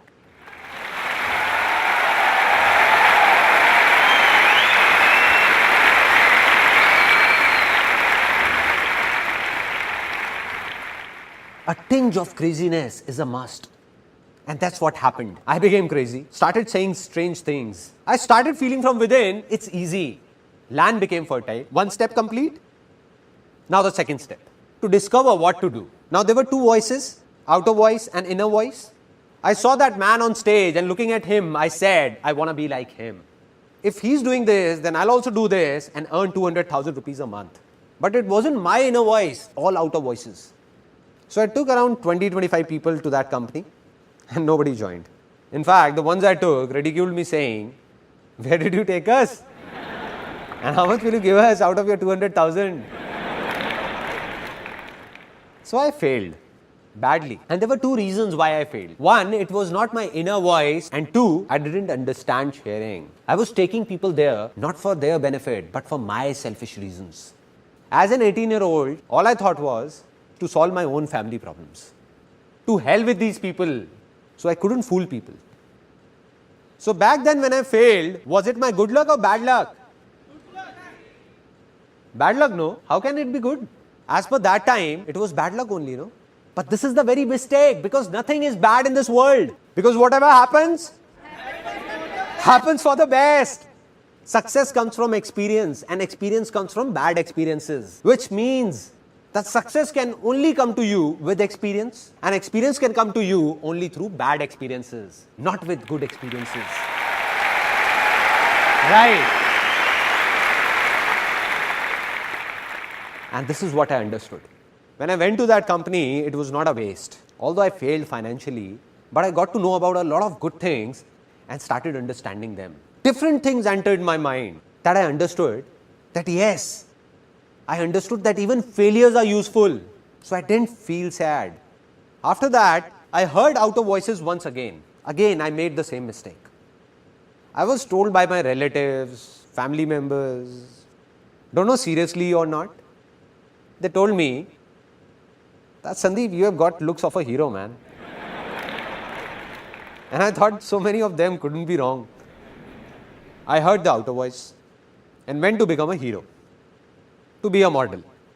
I said I will. If everyone is saying, I will. So I went and saw that heroes like me, thousands, are standing in a queue and eating roadside burgers. I said to myself, Sandeep, there you go, dude. But I didn't lose hope. I was determined to do something easy. It's easy won't work till the time it doesn't come from inside. And that's what happened. I told myself many times that I'll do it, I will. But it wasn't from within. To become a model or a hero or do acting. Used to go for auditions but went blank. Forgot everything. Didn't enjoy it from inside. Did some music videos as well. Such music videos that if I make you see them, you would die laughing. When my 5-year-old son is troubling everyone, ransacking the house, then my wife just plays that video and my son sits there looking at the screen and says, "Is this dad?" What is he doing? So this time also, I failed. I believe, like I just told you, that you can only be successful because of your failures, not because of your success. So this big failure of my life was about to be the reason behind a very big success of my life that I didn't know, realized it later. How? During modeling days, a friend came to me with some photographs he got clicked from somewhere, and when I saw them, I was surprised. I said, "What photographs, man? Great." There were no digital cameras at that time. So I said, "Man, this will be great. I want to learn this." For the first time in my life, my inner voice said that I want to learn photography, man. I want to be a photographer. I saw an ad in the newspaper, went there and joined a short 2-week course of photography. I didn't know what was I doing, why was I doing it, didn't think about it, just listened to my heart. You know, from inside, that feeling comes that this is what I wanted. Got it. Just went to my mother, took 12,000 rupees, went and bought a camera.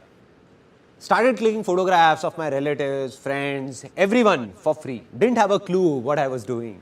Kept on doing it.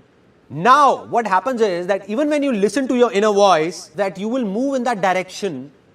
You will take a step, take an action, and what you want will go and clash with the reality, which will be very different.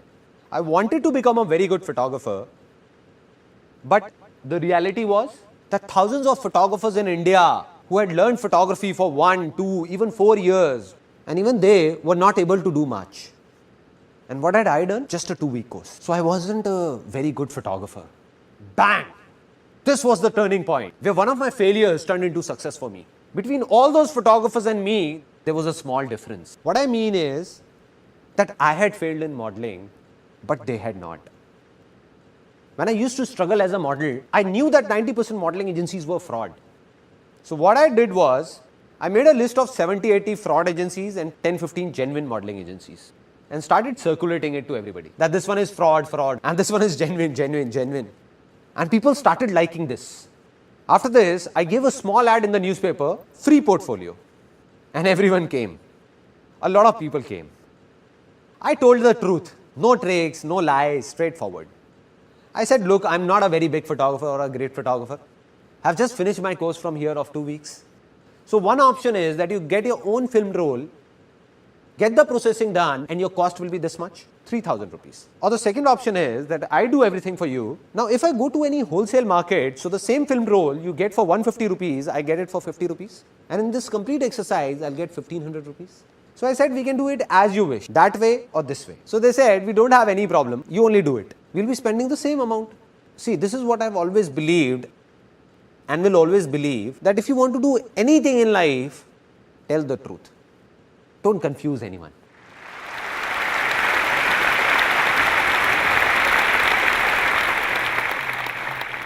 And people came.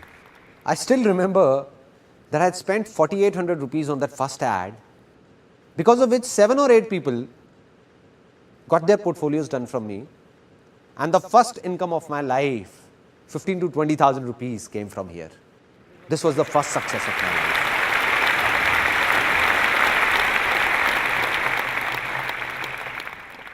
Now, the second big failure of my life. A guy came to me and said that let's do an event together.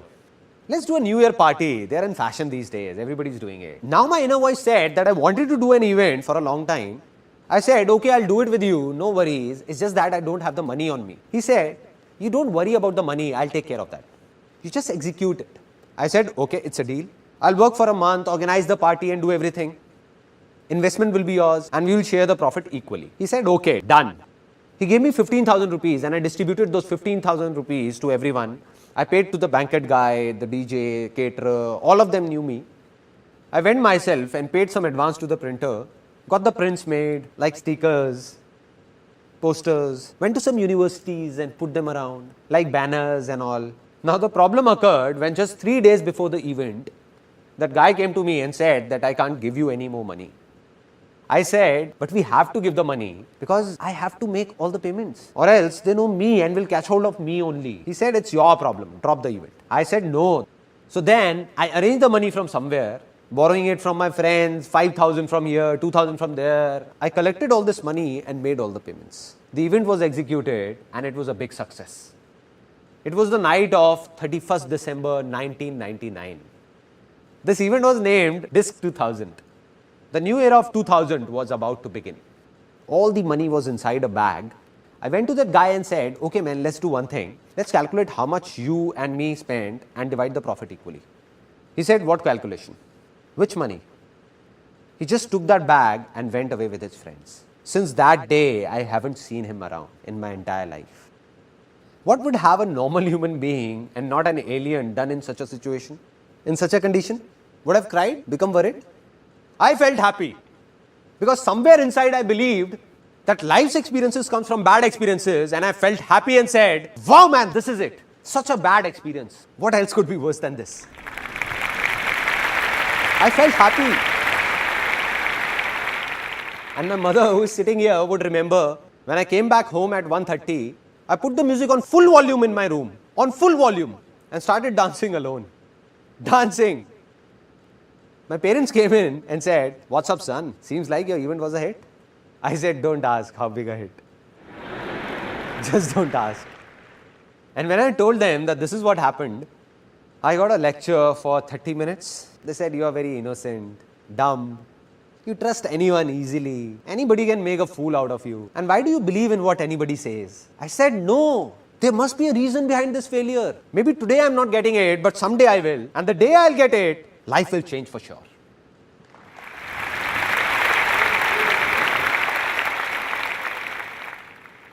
One year passed by, 2 years passed by, I didn't get it. Didn't know what was that failure for. Until in 2003, I had reached a level in photography where I got stuck.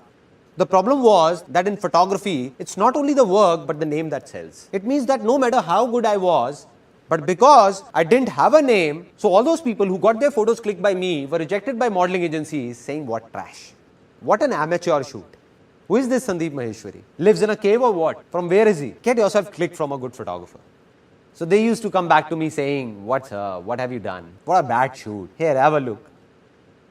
So I said, I have to make a name somehow. How to do it? I don't know. But I believed it's easy. An idea came from somewhere to make a world record in photography.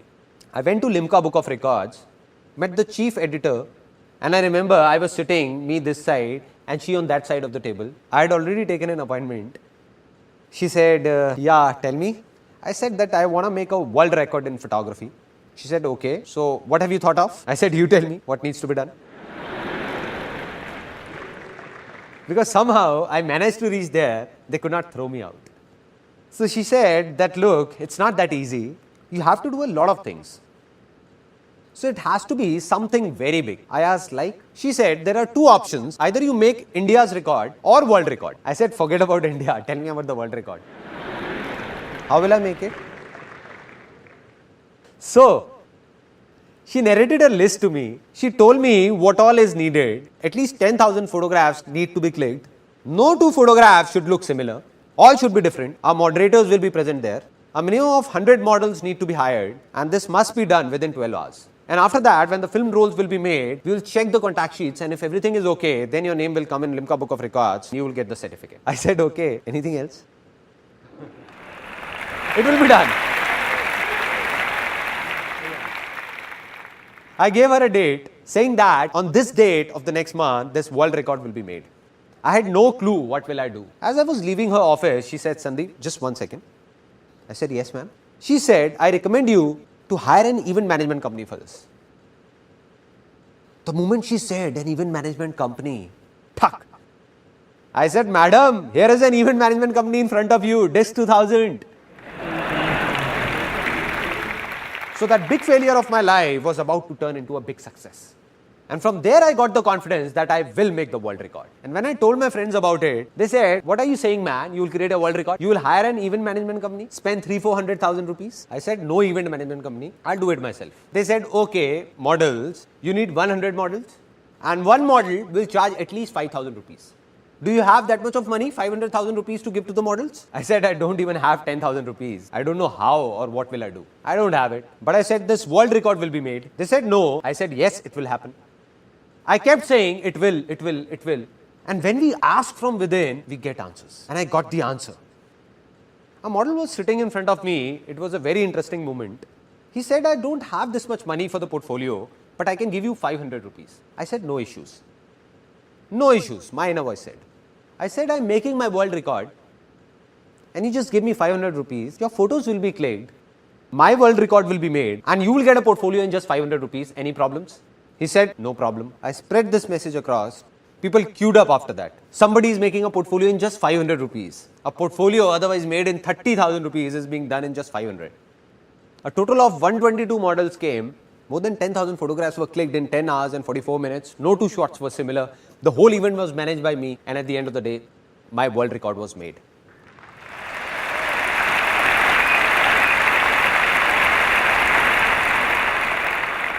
Now I'll show you the biggest failure of my life. I'll not tell you about it, rather show it to you. That what was it? At the age of 21, after I made the world record, it came to my mind that I want to write a book on marketing. And I was a college dropout. I left college in 3rd year. Now I went to the publishers that this is how I have written a book on marketing and I want you to publish it. So they used to talk very formally saying, yeah, have a seat. So where have you done your MBA from? I said, listen, I have no MBA. I am a college dropout. So they said, no, this is not the way. We can't publish it. And all the publishers refused wherever I went. But I said, I'll do it myself. I will publish this book, come what may. I got it published, and here's that book right in front of you that I wrote at the age of 21 on marketing. Now, what is so special about this book? It's written on it that it's one of the most unusual books in the world, one of the strangest. Why? Because almost all the books in English open this way, like this. But this one opens from here. This is the first page of this book. This is the second one. This is the third. This is the fourth one, and this is the fifth. So it's a reversed book. A reversed book. Reversed. The word spread that a photographer has written a reversed book. People talk about doing something out of the box, something different. I think it's all pointless. You hang yourself upside down from a tree and say it's different. It's pointless, no? There has to be a reason. So the reason why this book is reversed was written on the first page at that time. And the reason was, a big reason, if you can't even change the way you read, how can you change the way you think?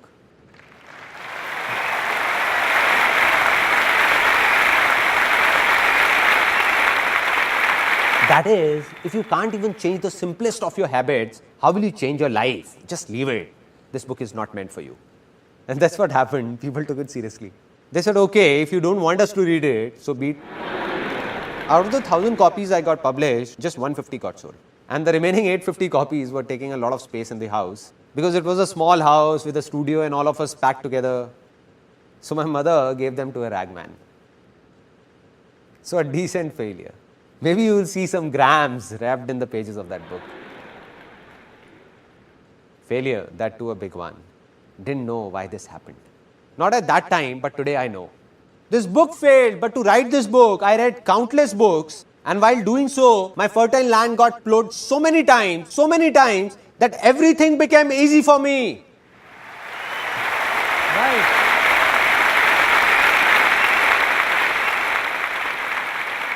So today, everything I am is because of my failures. Now, final points. That from where did the biggest success of my life come? In the world of modeling, we were the only agency that got a declaration signed from people that said, there is no guarantee of work. We'll make your portfolio, give it to the agencies. If you're lucky, you will get work or else not. And being truthful and honest, we became one of the biggest agencies of Delhi. Though we tried to click the best of photos, but the models still didn't get any work in the market. So my inner voice said, I must do something for these models, something. What? I don't know. Not to take money from them, but to solve their problems somehow. And when the question came, it was answered. An ad agency guy came and said that I don't have time. We will scan this photograph only and print it in the ad. Do you have any problem? I said, why would I have a problem? I called up the model and said, do you have a problem? He said, what are you saying, sir? What problem? What else can I ask for? That if my photograph comes in a newspaper or an ad, the photo got printed, that model was happy, I was happy, and ad agency was happy. And this was that turning point of my life.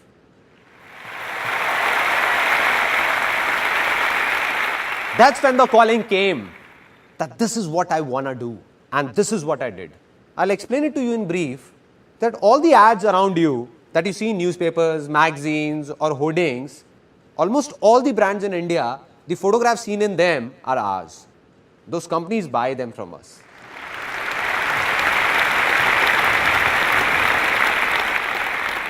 So today, in the given situation, if you ask me that what's success for me, then here is a simple answer to it in a few things, because success is not just limited to one thing, but many things in life, various aspects of life. So one of my aspects, that this company Images Bazaar was started to do something good for those models. 6 years ago, in 2006, when this company started, I swore that from that very day, I'll not even take a single penny from any model, but will pay them instead.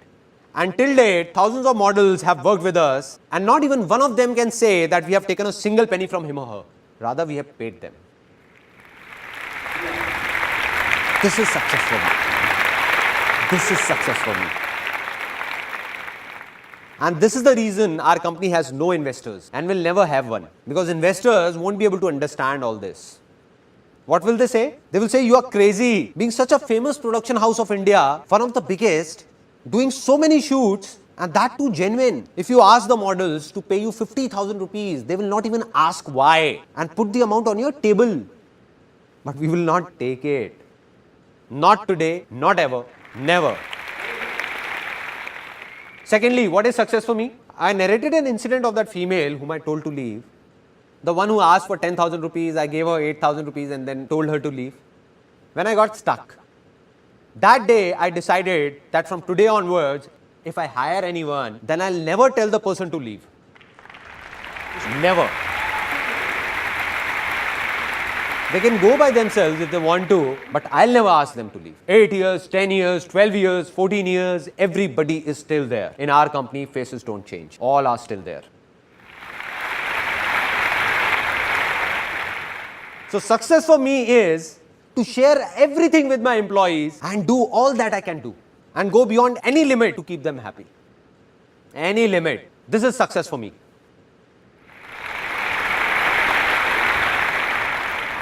If you ask me that what do I believe today, am I successful or not? I look straight into your eyes and say, yes, I am. I am successful. Why so? Is it because of the work I did in the past? No man, that was past. All the awards I got, business I did, that is all gone. That was past. It doesn't matter. There are many people in this world who keep on saying that I failed once in the past and keep saying I'm a failure, failure, failure. Come on, man, it's not that you are a failure, you were a failure. You were. Right. On the other hand, there are people who became successful in one thing in the past and keep talking about that only. Keep talking that I am successful. I am. You know why? Because 20 years ago I did that back then. No, man. What are you doing today? Are you really happy today? You were happy back then. But today, are you doing what the world expects you to do? Or are you doing what your inner voice says? If you're following your inner voice, then only you are successful. Otherwise, you were a success yesterday, but you are a failure today. So I am successful today because of what I am doing today. While you'll be surprised to know that some people still think of me as a big failure. Why? I'm doing so many good things. Business is good, everything is good. Those people who were running in a race with me, and everybody believed that Sandeep Maheshwari will become the biggest entrepreneur of India. But I stopped running. I said, continue. I'm not in this race. So as per them, all this I'm doing today is out of their comprehension. But I'm a failure for them and it doesn't make a difference to me. To hell with them. It doesn't matter whether someone praises me or abuses me. It's all temporary. Today you all are praising me because you're feeling good. But tomorrow in media, if you read something negative about me, then you'll be the ones abusing me, cursing me. You only will be saying, what man, what a cheap fellow. So will I be a failure then? So will I be saying that I'm a failure? So I'm not successful because some people think that I'm a success. Or some people think I'm a failure. I am successful because I believe that I am a success.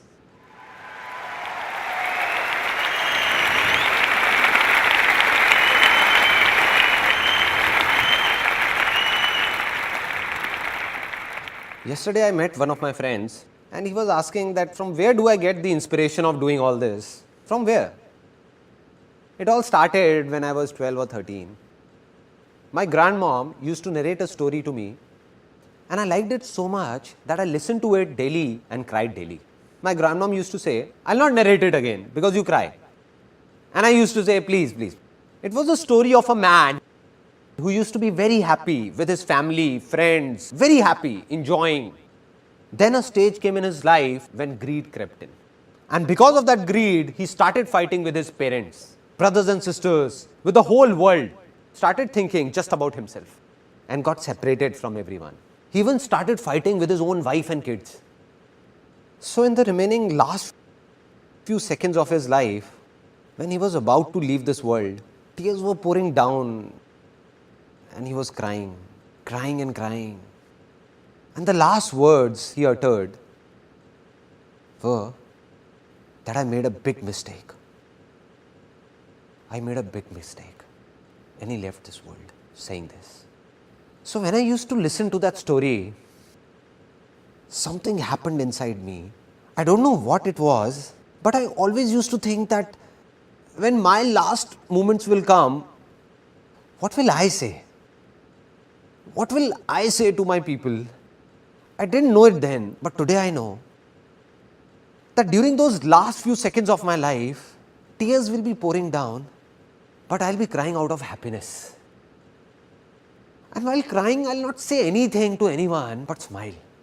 And say to myself that, wow, man, what a life. Wow. Wow. Wow.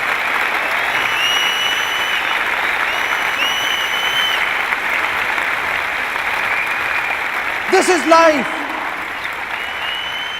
This is life. I did it.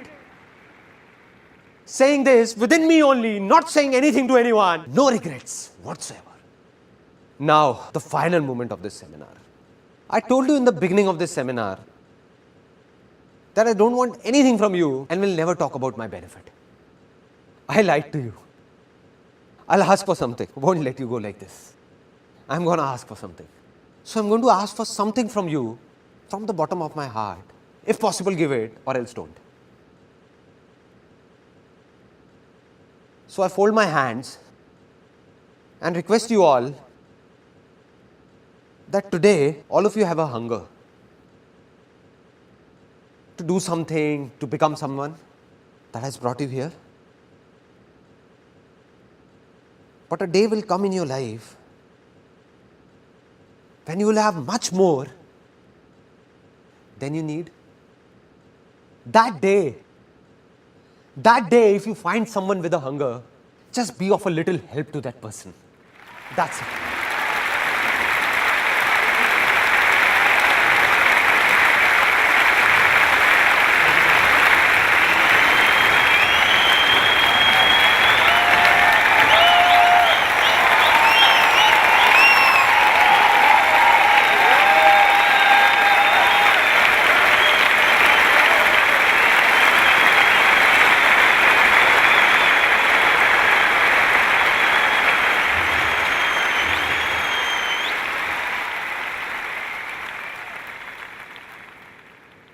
Today, this was the last life-changing seminar of my life. One thing is ending here, but another thing is taking off. I'm gonna keep recording all my experiences one by one in videos, record them.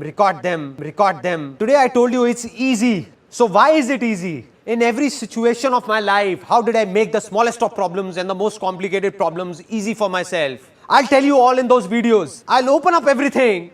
I just open it up, my heart, my mind, so that tomorrow if someone will need to know something or do something, he will just go to that place and will do whatever he wants to do for free.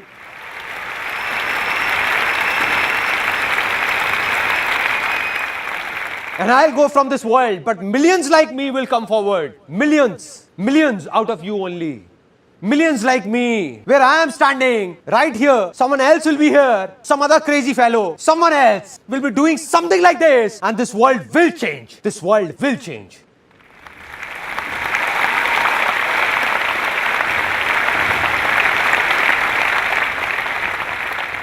Today, I can say that my life's mission is fulfilled. And even if God comes and says, it's over, then I'll say, let's go.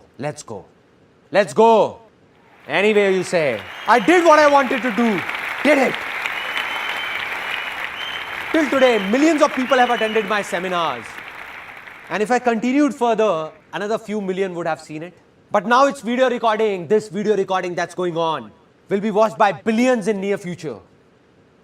Out of them, a few people will be there whose conscience will call out, not from here, but from here, that I have to share with those people who need me. And the day this happens,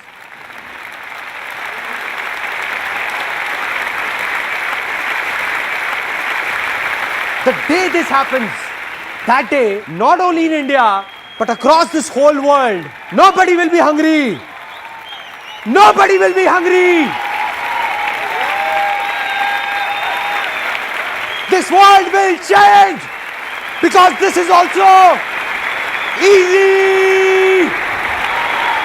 It's easy. It's easy.